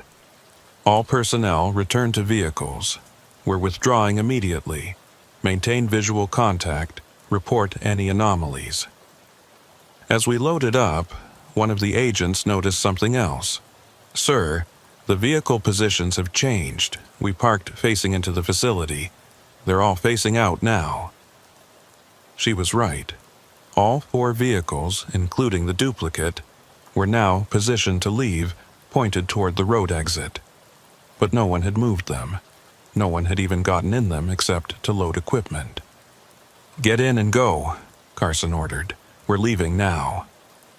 The convoy moved out, all 4 vehicles this time, including the duplicate that no one wanted to leave behind, because leaving it felt like leaving a piece of ourselves. We drove back along the reversed road, watching the odometer count down from 3.7 miles to 0. But the numbers didn't match again. Physical distance traveled, 3.7 miles. GPS distance recorded 5.2 miles.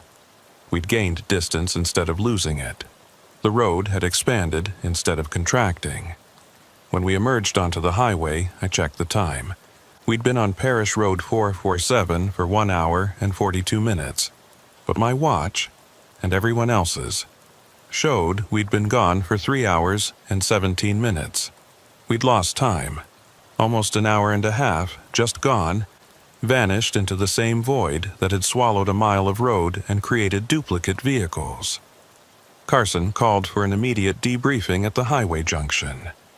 All personnel gathered around the vehicles, comparing notes, trying to make sense of what we'd experienced. But as we talked, something became clear. Not everyone remembered the same things. 2 agents swore the road had never split. They'd driven a continuous route the whole way. Another agent insisted we'd only been on the road for 40 minutes, not 3 hours. My photos showed one version of events, but the body camera footage showed something slightly different. Angles that didn't match. Timestamps that were out of sequence. "It's like the road is affecting our memories," Briggs said. "Changing what we remember, or showing different people different versions of the same events. Or we're not all experiencing the same road," I suggested. "Maybe each person sees a slightly different version, and when we compare notes, the inconsistencies become apparent." Carson made a hard decision. "We're not going back in tonight. This requires specialized resources we don't have. We need to understand what we're dealing with before we risk more personnel." "But Dalton and Flynn are in there," I protested. "They're alive. We saw them." "Did we?" Carson asked quietly. "You saw something in an underground chamber, but when we went back, that chamber was sealed. The facility was different. Maybe what you saw was a different version of Dalton and Flynn, or maybe it wasn't them at all." The thought was horrifying. What if those cocoons had contained something else? What if the thing that had chased us had been showing us what we expected to see, luring us deeper into whatever that place was? But I couldn't accept that. The thermal scan had showed body temperature. The shape had been human. It had to be them. Carson ordered a perimeter established around the highway entrance to Parish Road 447. No one was to enter without explicit authorization. The tactical team would remain on site until specialized units could be brought in. Reality experts, if such people existed, physicists who understood whatever laws were being violated by that impossible road. Briggs and I were ordered to return to headquarters and write detailed reports on everything we'd experienced. Before we left, I took one last look at the gap in the vegetation, at that rusted gate hanging open, at the darkness beyond where Parish Road 447 began its impossible route into the swamp. Somewhere in there, Dalton and Flynn were waiting. Suspended in cocoons, kept alive by something that defied explanation, existing in a space where roads changed length and facilities reversed themselves and time itself became fluid. We had to get them back. We had to find a way to navigate that impossible geography and extract them safely. But first we had to understand what Parish Road 447 actually was. And I was starting to suspect that understanding might be impossible, because the road itself seemed designed to resist understanding, to change and shift whenever anyone tried to pin it down, to show different faces to different observers like some kind of quantum phenomenon writ large across geography. The drive back to headquarters took 3 hours. Or maybe it took 40 minutes. I couldn't trust my perception of time anymore. Couldn't be sure that the clock showing 0330 when we arrived was accurate, or if it had been affected by our exposure to whatever that road was. I spent the rest of the night writing my report, documenting everything I'd observed with the precision and detail that had made me good at this job. But even as I wrote, I noticed inconsistencies. Things I remembered clearly that didn't match the photos I'd taken, timestamps that didn't align properly, sequences of events that seemed to shift order depending on how I thought about them. The road was still affecting me, I realized. Whatever it had done to our perception while we were on it, the effects were lingering, making it difficult to establish a clear, consistent narrative. At 07 a quo, I finally finished my report and submitted it. Then I went to the evidence room to secure the physical items we'd recovered. Dalton's notebook, which I'd grabbed before leaving the control building, and my camera with its photos. Except when I checked the camera's memory card, half the photos were gone. Not deleted. The file numbers showed no gaps. But images I clearly remembered taking simply weren't there. The photo of the road splitting into 2 paths. Gone. The image of the duplicate SUV. Gone. What remained were only photos of the normal-looking parts of the facility. Images that would make sense to anyone who didn't know what we'd actually experienced. And Dalton's notebook had changed. The handwriting was still hers, but the final entries, the ones about hearing breathing in the tank and the vehicle turning around, were different now. Less desperate, more clinical, as if she'd been writing a standard evidence report rather than documenting something terrifying. The evidence was changing. Or maybe it had never been what I remembered in the first place. Maybe my memory had been affected from the moment we entered Parish Road 447, and I'd never actually seen what I thought I'd seen. That was the most disturbing possibility, that I couldn't trust my own observations, my own recollections, the very foundation of what made me useful as an evidence technician.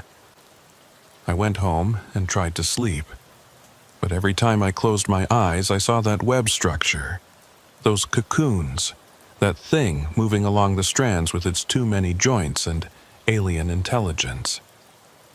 And I thought about Dalton and Flynn trapped in whatever that place was, waiting for rescue that might never come because we couldn't navigate a road that refused to stay consistent. 3 days later, a specialized team arrived from an FBI research division I'd never heard of. They brought equipment I didn't recognize and didn't explain.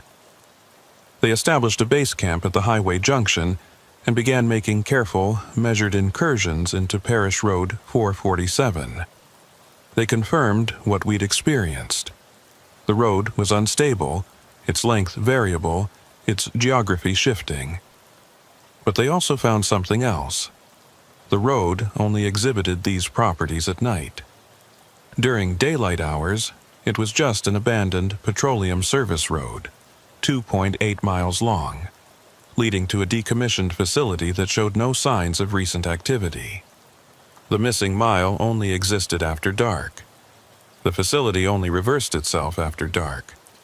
Whatever that thing in the underground chamber was, it was only present after dark. It's like the road has two states, one of the researchers explained to me. A day state and a night state. Same physical location, same basic structure, but fundamentally different properties depending on the light level. So we go in during the day, I said, when it's stable. Except Dalton and Flynn weren't there during the day searches. The cocoons, the web structure, the underground chamber, none of it exists in the day state. They're only present in the night state, which means that's the only time we can extract them. But the night state is unstable. We can't navigate it consistently. No, the researcher agreed. We can't. That's the problem we're trying to solve. They spent 2 weeks mapping Parish Road 447 in both states, documenting the differences, trying to find patterns in how it changed. They discovered that the night state wasn't completely random. It followed rules, just rules that didn't match normal physics or geography. The road's length varied based on the phase of the moon, for instance. During the new moon, it was at its shortest, only 1.9 miles. During the full moon, it stretched to over 5 miles. The facility's configuration reversed on a 29-day cycle, matching lunar phases.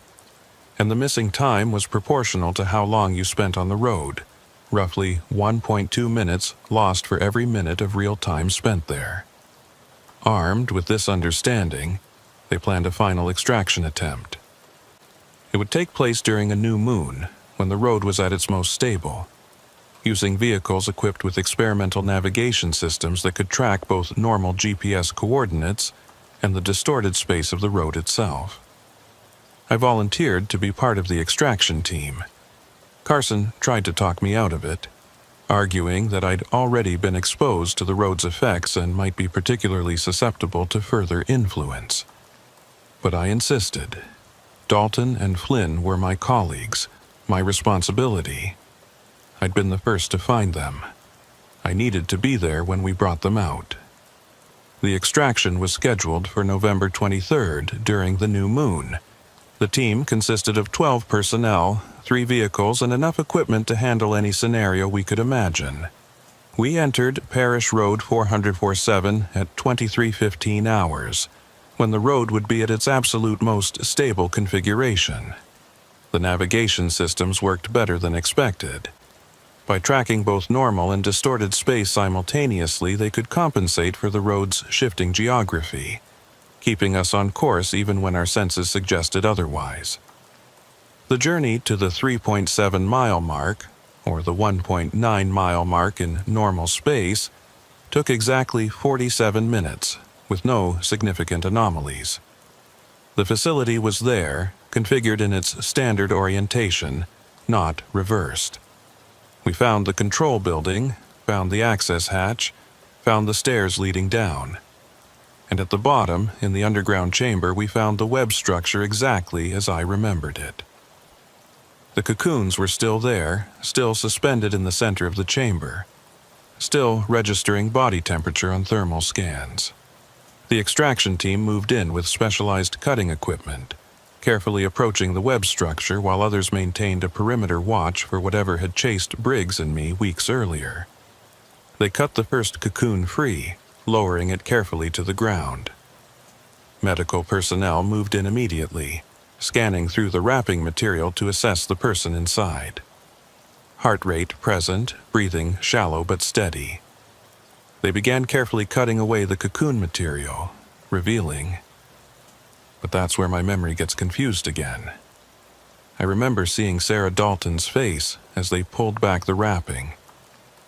I remember her eyes opening, confused and disoriented, but alive.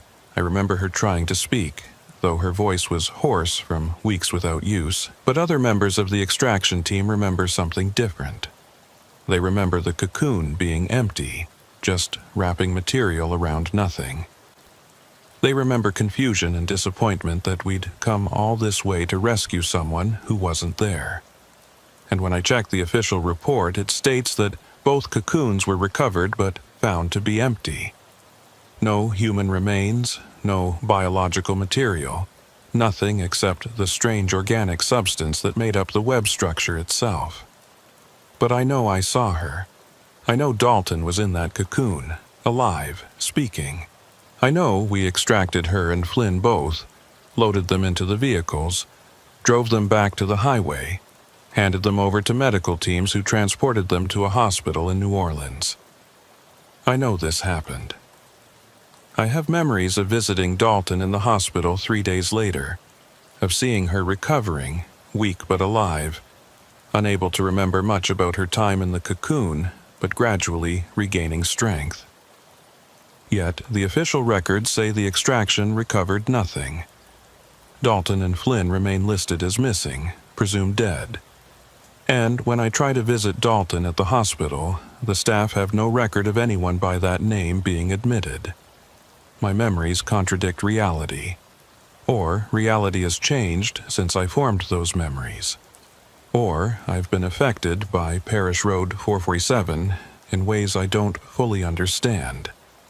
Ways that make me unable to distinguish between what actually happened and what I believe happened. I don't know which explanation is true. I don't know if I can trust my own mind anymore. What I do know is that Parish Road 447 is still there, still shifting between states, still creating duplicates and reversals and impossible geometries that defy understanding. The highway entrance remains guarded, but the road itself can't be sealed or destroyed. Attempts to bulldoze it fail. The equipment breaks down, or the workers become disoriented, or the road simply reappears the next day as if nothing had been done to it. And I know that sometimes, late at night, I receive phone calls from a number I don't recognize. When I answer, there's static, and then a voice, Sarah Dalton's voice, saying things I can't quite make out, as if she's calling from very far away, or from somewhere that exists at an angle to normal reality. Are these real calls, or am I imagining them? Are they my mind's way of coping with the guilt of failing to save her? Or is Dalton actually still alive, existing in some version of reality that I can't quite reach, trying to communicate across whatever barrier separates us? I don't have answers, just questions that multiply every time I examine them, contradictions that pile up until I can't distinguish between memory and imagination, between what I experienced and what I believed I experienced. Parish Road 447 is still on my caseload. It's still officially under investigation, but I don't go there anymore. I can't trust what I see there, can't trust what I remember after leaving. The road has gotten inside my head somehow, and I don't know how to get it out. Sometimes I wonder if I'm still there, actually, if I ever really left. Maybe I'm suspended in one of those cocoons, dreaming that I escaped, imagining a life outside the web while my body hangs motionless in that underground chamber. I have no way to verify which reality is real, and that's the most terrifying part, not knowing if this life I'm living is actual, or if I'm still lost on that impossible road, experiencing a hallucination of rescue while my true self remains trapped forever. The case remains open. The road remains there. And I remain uncertain whether I'm an investigator examining a mystery or a victim still trapped inside it. Some investigations don't end. Some roads don't lead anywhere. Some mysteries consume the people trying to solve them until there's nothing left but questions and contradictions, and the terrible suspicion that reality itself is less stable than we like to believe. I still write reports. I still document evidence. I still do my job. But I never look at Parish Road 447 on a map. Never drive past that highway junction. Never think too deeply about what happened there. Because when I do, the contradictions multiply, and I start to lose track of which memories are mine, and which might have been implanted by whatever that place is. And sometimes, in my notes from that night, I find entries I don't remember writing. Observations in my own handwriting that describe things I didn't see.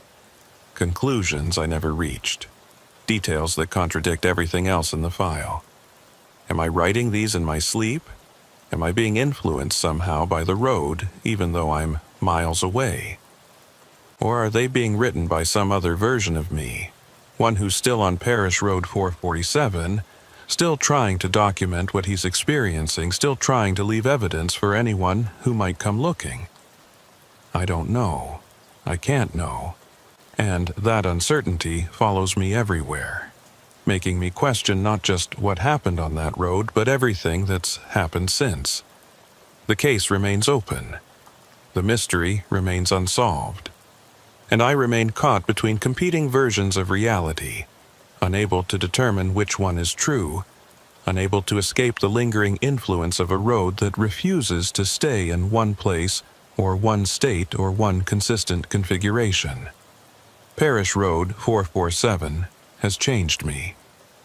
And I'll never know if what I've become is still entirely me, or if I'm part road now, part evidence, part mystery that will never be solved, because the solution exists in a space that humans weren't meant to access. Some investigations change you. This one unmade me, and I'm still trying to figure out how to put myself back together into something consistent, something real, something that exists in one place and one time and one version of reality. But I'm starting to suspect that's not possible anymore. That I'll spend the rest of my life between states, like Parish Road 447 itself, existing as multiple overlapping versions of myself, never quite solid, never quite real, never quite sure which memories are mine and which belong to some other Kyle Holt, who's still on that impossible road, still searching for evidence, still trying to understand what can never be understood. The investigation continues. It always will. Because once you enter Parish Road 447, you never really leave. You just become part of the mystery, another data point in an ever-expanding file, another voice calling out from somewhere that might not exist in any stable, definable sense. And the road keeps waiting, keeps shifting, keeps calling to investigators and technicians and anyone who thinks they can understand it. Because that's what it does. That's what it is. A trap disguised as a mystery. A question that destroys anyone who tries to answer it. A place where reality becomes negotiable and every certainty dissolves into infinite possibilities. I'm still here, or I think I am. The evidence suggests I exist, that I'm writing this, that I'm real. But Parish Road 447 taught me that evidence can lie, that reality can shift, that the difference between what is and what might be is less clear than we want to believe. And so I remain uncertain about everything. About the road, about Dalton and Flynn, about what happened during those hours I can't fully remember or reconcile. 6 months after the extraction attempt, or the failed extraction attempt, or the extraction attempt that never happened, depending on which version of reality I'm experiencing, I started finding things. Small things at first. A field notebook in my desk drawer that I didn't remember purchasing. The handwriting inside was mine, documenting observations from Parish Road 447 during dates when I wasn't there. Or dates when I was there but experiencing something different. Or dates that never existed at all. One entry, dated 3 days after the extraction, described finding a third cocoon in the underground chamber. According to my own handwriting, this cocoon contained someone I didn't recognize at first. But when the wrapping was pulled back, I saw my own face looking back at me, eyes open but not quite conscious, breathing but not quite alive. I have no memory of writing this, no memory of this event occurring. But the handwriting is unmistakably mine, down to the way I cross my sevens and the slight leftward slant I developed after a hand injury in 2019. I showed the notebook to Briggs. He examined it carefully, then looked at me with an expression I couldn't quite read. "Kyle," he said slowly, "this isn't your notebook. Look at the property tag." I checked. The tag showed it was assigned to Marcus Flynn, the technician who'd disappeared with Dalton, but the handwriting inside was mine. "How is that possible?" I asked. Briggs didn't answer. He just closed the notebook and handed it back to me. "I think you should take some time off. Real time off. Away from this case, away from Louisiana. Let someone else handle the Parish Road 447 file for a while." I tried. I requested leave and spent 2 weeks in Colorado, staying with an old friend from college. Someone who had no connection to the FBI or to Louisiana or to any of this. I hiked in the mountains, breathed clean air, tried to reset my mind to something resembling normalcy. But even there, 1,000 miles from Parish Road 447, the inconsistencies followed me.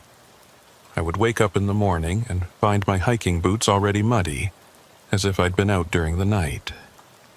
My friend mentioned seeing me leave the cabin at 3 a.m., but I had no memory of it. My fitness tracker showed I'd walked 7 miles during those hours, but I couldn't remember where I'd gone.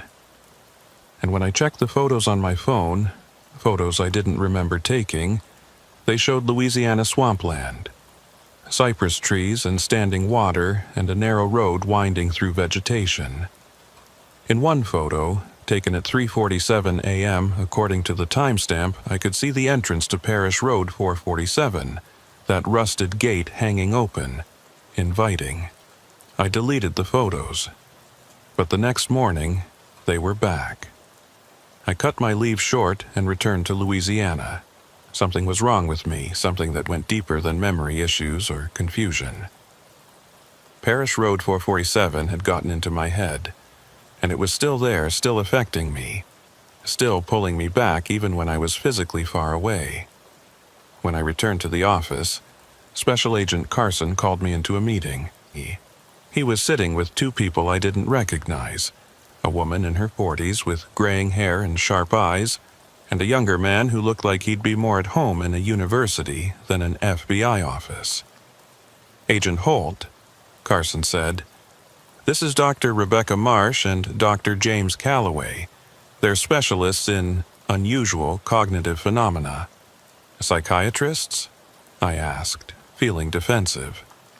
"Neurologists," DeMarsh corrected gently, "with a focus on how extreme experiences can affect memory formation and recall. Agent Carson asked us to consult on your case because of the inconsistencies you've been experiencing." They spent 3 hours interviewing me, asking detailed questions about everything that had happened on Parish Road 447. Dr. Calloway took notes on a tablet while Dr. Marsh asked the questions, her voice calm and professional.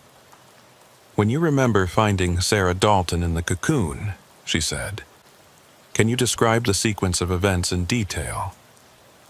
I walked through it again. The extraction team cutting the cocoon free, the medical personnel scanning it, cutting away the wrapping, Dalton's face emerging, her eyes opening, her trying to speak. "And you're certain this happened?" "As certain as I am that we're sitting here right now." Dr. Marsh and Dr. Calloway exchanged a glance. "Agent Holt," she said carefully, "what if I told you that level of certainty isn't reliable? That the human brain can construct false memories that feel completely real, especially under conditions of high stress or when exposed to environmental factors that affect normal cognitive processing. You think I imagined rescuing Dalton? We think Parish Road 447 might have affected your neurological function in ways we don't fully understand. The time distortions you experienced, the geographical inconsistencies, the duplicated objects, these all suggest exposure to some kind of phenomenon that interferes with normal sensory processing and memory formation. But it's not just me, I protested. Other people experience the same things. Briggs saw the duplicate vehicle. The whole extraction team saw the facility. They saw a facility, Dr. Calloway said, speaking for the first time. But did they all see the same facility? When you compare their reports, there are significant inconsistencies. Some people remember the control building in one location. Others remember it differently. Some remember spending 2 hours on site. Others remember 40 minutes. The timeline doesn't hold together when you examine it closely. That's because the road affects reality itself, I said. It changes things, duplicates things, makes time run differently. Or, Dr. Marsh suggested gently, it affects perception and memory in ways that make people believe reality is changing. The result is the same. People emerge with conflicting memories and experiences, but the mechanism is different. Instead of the environment changing, it's your brains that are changing, being influenced by something in that location. I wanted to reject this explanation, but I couldn't, because it made a terrible kind of sense. Everything I'd experienced could be explained by neurological interference rather than reality manipulation. And neurological interference was something that existed within known science, while reality manipulation was pure science fiction. So, what do? I asked. You stay away from Parish Road 447, Dr. Marsh said firmly. Whatever is affecting people who go there, whether it's an environmental toxin, unusual magnetic fields, or something else entirely, prolonged exposure seems to create lasting effects. The more time you spend there, the more your ability to form reliable memories deteriorates. She pulled out a document and slid it across the table. We're recommending you be reassigned, effective immediately. You're off the Parish Road 447 case. Someone else will take over your responsibilities. I should have felt relieved. Instead, I felt a strange sense of loss, as if something important was being taken away from me. What about Dalton and Flynn? I asked. We just abandon them? According to official records, we've already conducted 3 extraction attempts, Carson said. All unsuccessful. The search has been scaled back to periodic drone surveillance. If we detect any signs of the missing technicians, we'll respond. But active operations at the site are suspended indefinitely. Because you've decided the site makes people crazy. Because we've lost enough personnel, Carson said sharply. Marcus Flynn and Sarah Dalton are gone. You're experiencing ongoing cognitive effects. 2 members of the second extraction team have reported similar memory inconsistencies. We can't keep sending people into a location that damages them psychologically, especially when we haven't been able to achieve our objective. He was right, of course. From a resource management perspective, the decision made perfect sense, but it felt like giving up, like abandoning Dalton and Flynn to whatever had taken them. I accepted the reassignment. What choice did I have? I couldn't argue with neurologists and their brain scans showing anomalous activity patterns in my frontal cortex. I couldn't dispute the documented memory inconsistencies. All I could do was step away from the case and hope that distance would help me recover whatever normal cognitive function I'd once possessed. But stepping away from the case didn't mean the case stepped away from me. The phone calls continued. Sometimes it was Dalton's voice on the other end, sometimes Flynn's. Once, I swear it was my own voice telling me things I didn't know yet, warning me about events that hadn't happened. Or had happened, but I couldn't remember, or would happen if I made certain choices. I started recording the calls, trying to capture evidence that they were real, but when I played back the recordings, they showed only static, or sometimes silence, or sometimes my own voice talking to myself, having a conversation where I played both parts. I saw a different psychiatrist, one not connected to the FBI or to the Parish Road 447 investigation. I told her about the calls, the lost time, the inconsistent memories. She diagnosed me with post-traumatic stress disorder complicated by dissociative episodes. She prescribed medication and therapy and recommended I consider early retirement. The medication helped with the anxiety but did nothing for the inconsistencies. If anything, they got worse. I would find myself in places with no memory of traveling there. Once I woke up in my car, parked at the highway junction near Parish Road 447, with no recollection of driving the 3 hours from my apartment.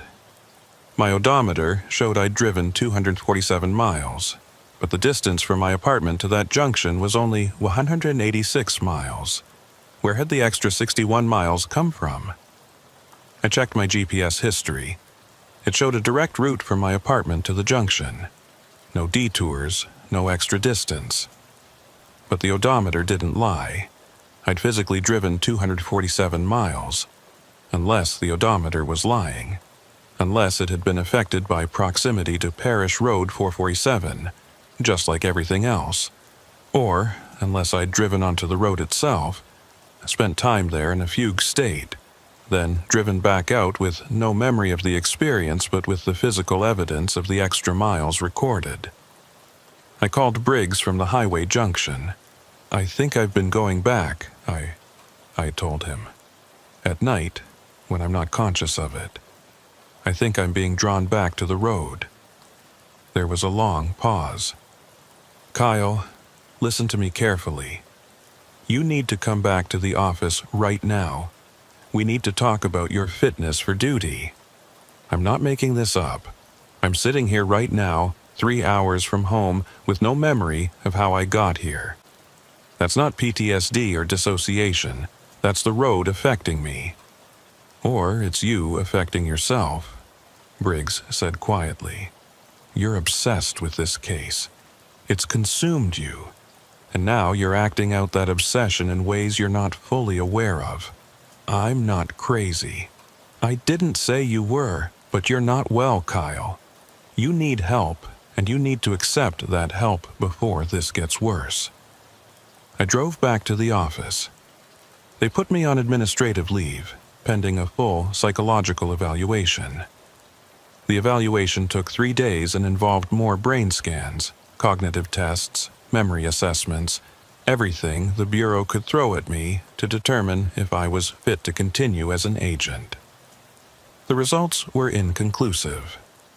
My cognitive function was within normal parameters, but there were anomalies, small inconsistencies in how I processed spatial information, minor discrepancies in memory recall, patterns that suggested ongoing exposure to something that was affecting my neurological function. The good news, the evaluating psychiatrist told me, is that you're not experiencing psychosis or any other major mental health crisis. The bad news is that we don't know what's causing these anomalies or how to treat them. The patterns are unlike anything we've seen before. "Because they're caused by Parish Road 47, I said. "Because that place affects people in ways that don't fit into your diagnostic categories." "Maybe," she acknowledged.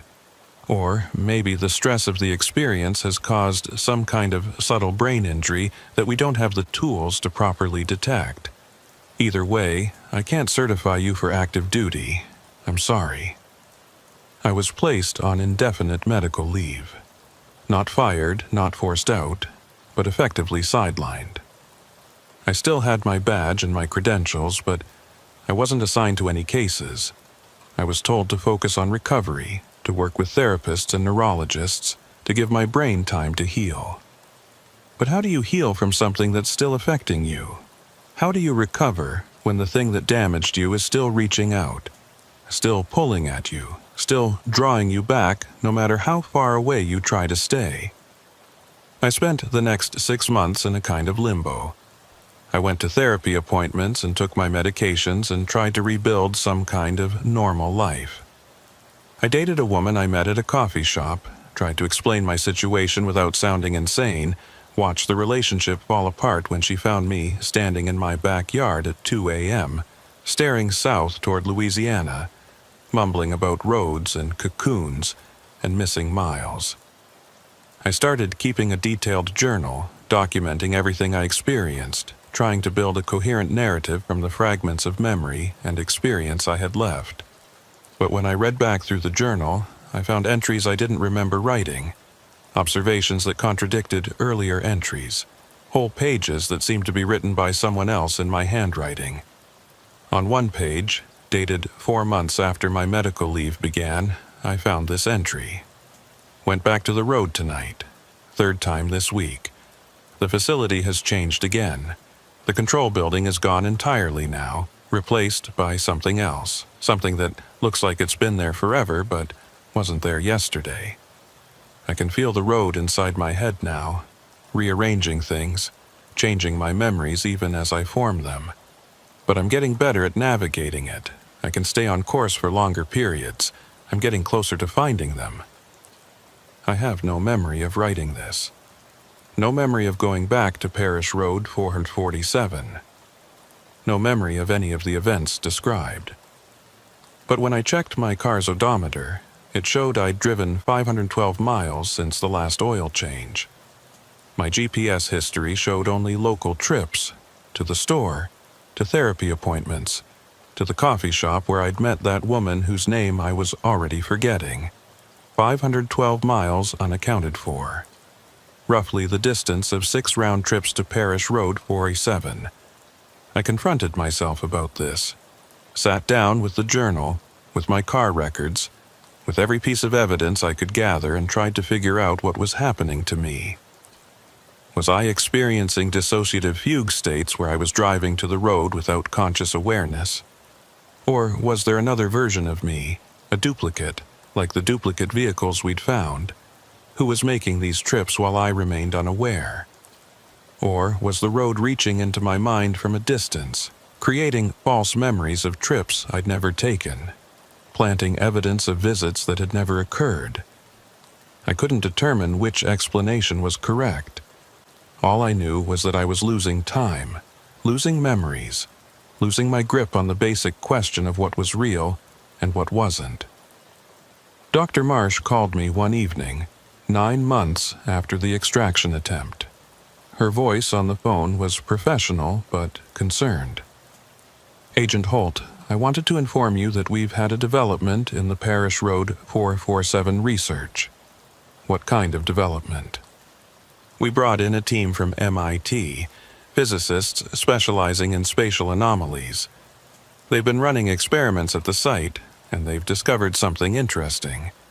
The road doesn't just affect perception or memory, it affects actual physical space." "I could have told you that." "Yes, but we have measurements now. Proof. The road exists in a state of quantum uncertainty. It's simultaneously multiple different lengths, multiple different configurations, until it's directly observed. And even then, different observers collapse the wave function differently, seeing different versions of the road. That's impossible. We thought so too, but the data is solid. Parish Road 447 is exhibiting properties that shouldn't exist at a macro scale. It's as if the entire road is behaving like a quantum particle, existing in superposition until measured. What does that mean for Dalton and Flynn?" Dr. Marsh hesitated. "It means they might exist in multiple states simultaneously, present and absent, alive and dead, rescued and still missing, all at the same time until the wave function collapses and one state becomes real. So some versions of reality have them rescued and other versions don't?" "Essentially, yes." And you, Agent Holt, seem to be experiencing multiple versions simultaneously. Your memories show evidence of both realities. The one where you rescued them and the one where you didn't. You're quantum entangled with the road somehow, experiencing both outcomes at once. I let this sink in. It sounded like science fiction, but it made more sense than any other explanation I'd been offered. Can it be fixed? Can you separate me from the road, collapse me into a single state? We don't know. You're the first documented case of a human being exhibiting quantum superposition at the neurological level. We're not sure what to do with you.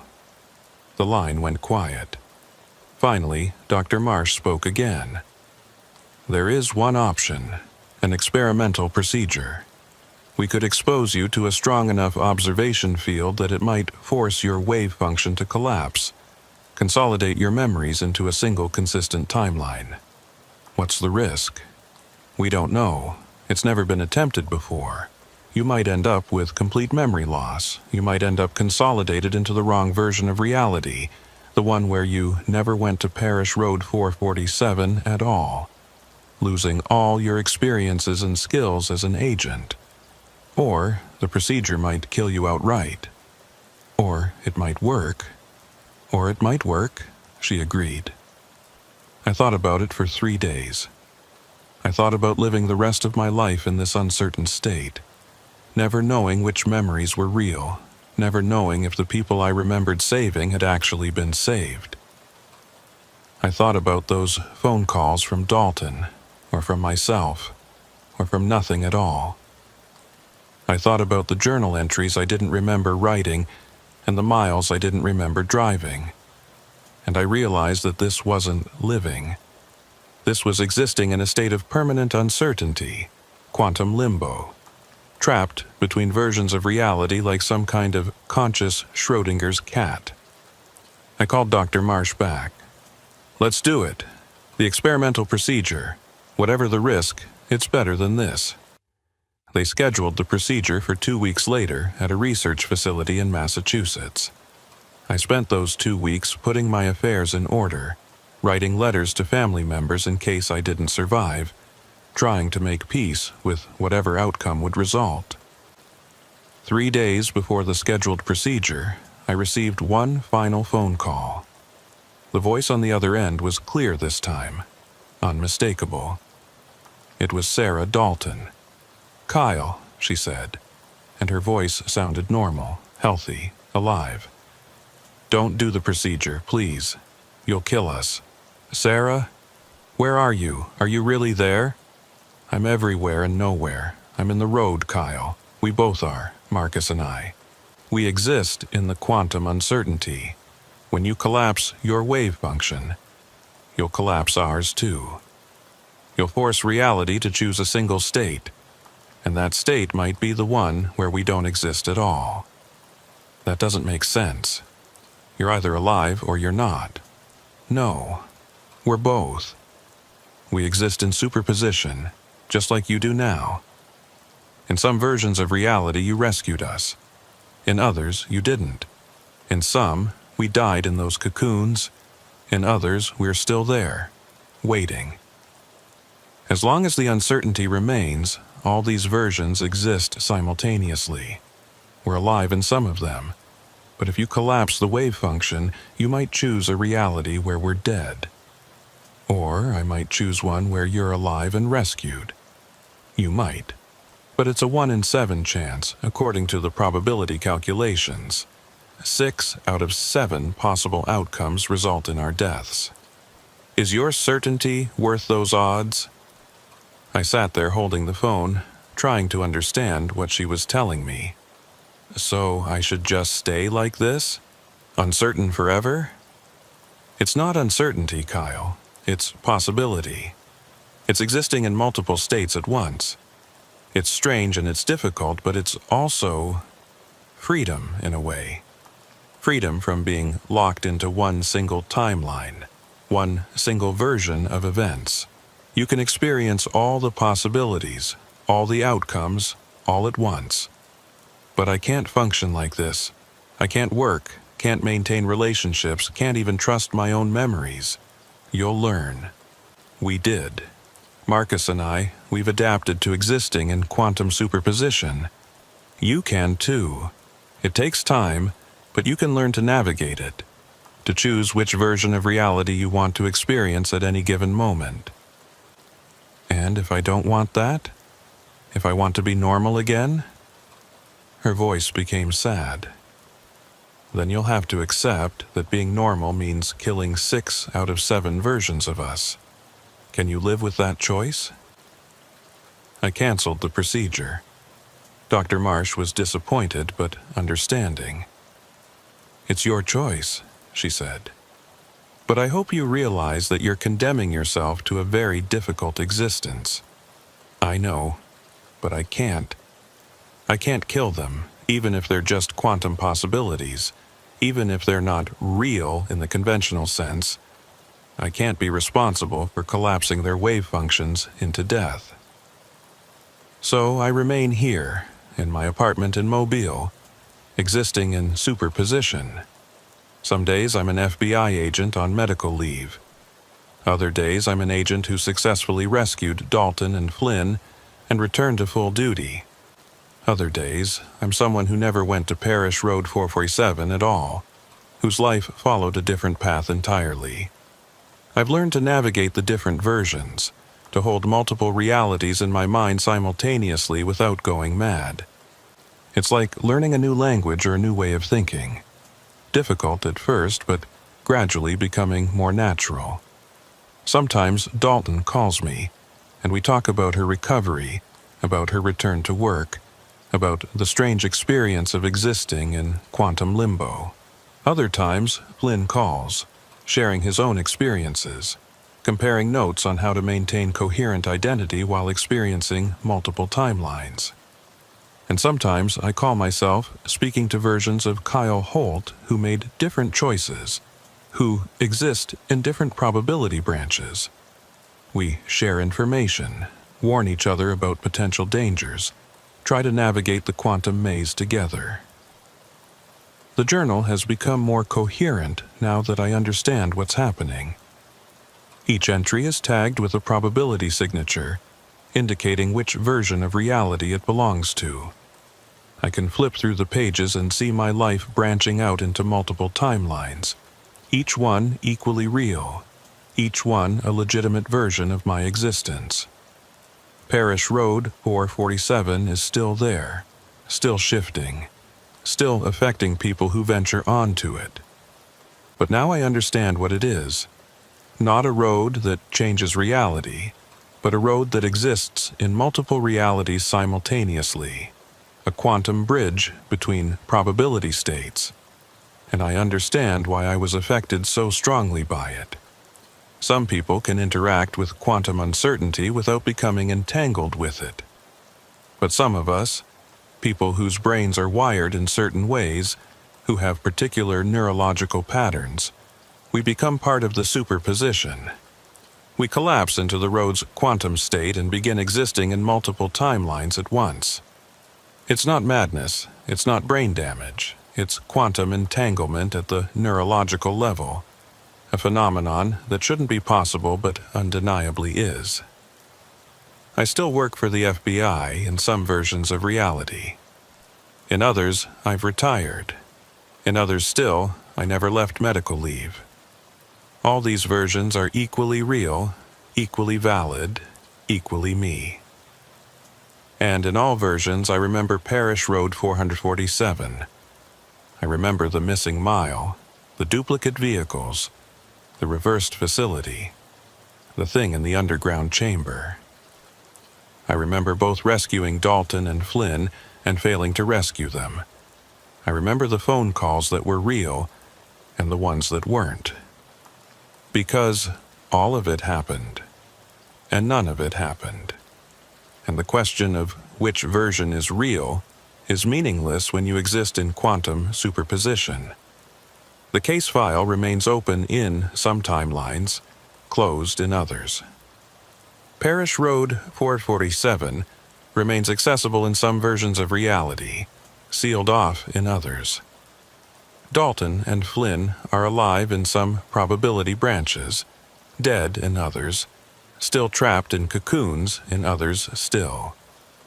And I remain split across all these possibilities, a quantum observer who can no longer fully collapse into a single state because doing so would mean choosing which version of my colleagues gets to exist and which version cease to be. It's a strange existence, but I've made my peace with it. Because the alternative, certainty, comes at too high a price. The road taught me that reality is more flexible than we like to believe. That observation shapes existence. That the questions we ask determine the answers we get.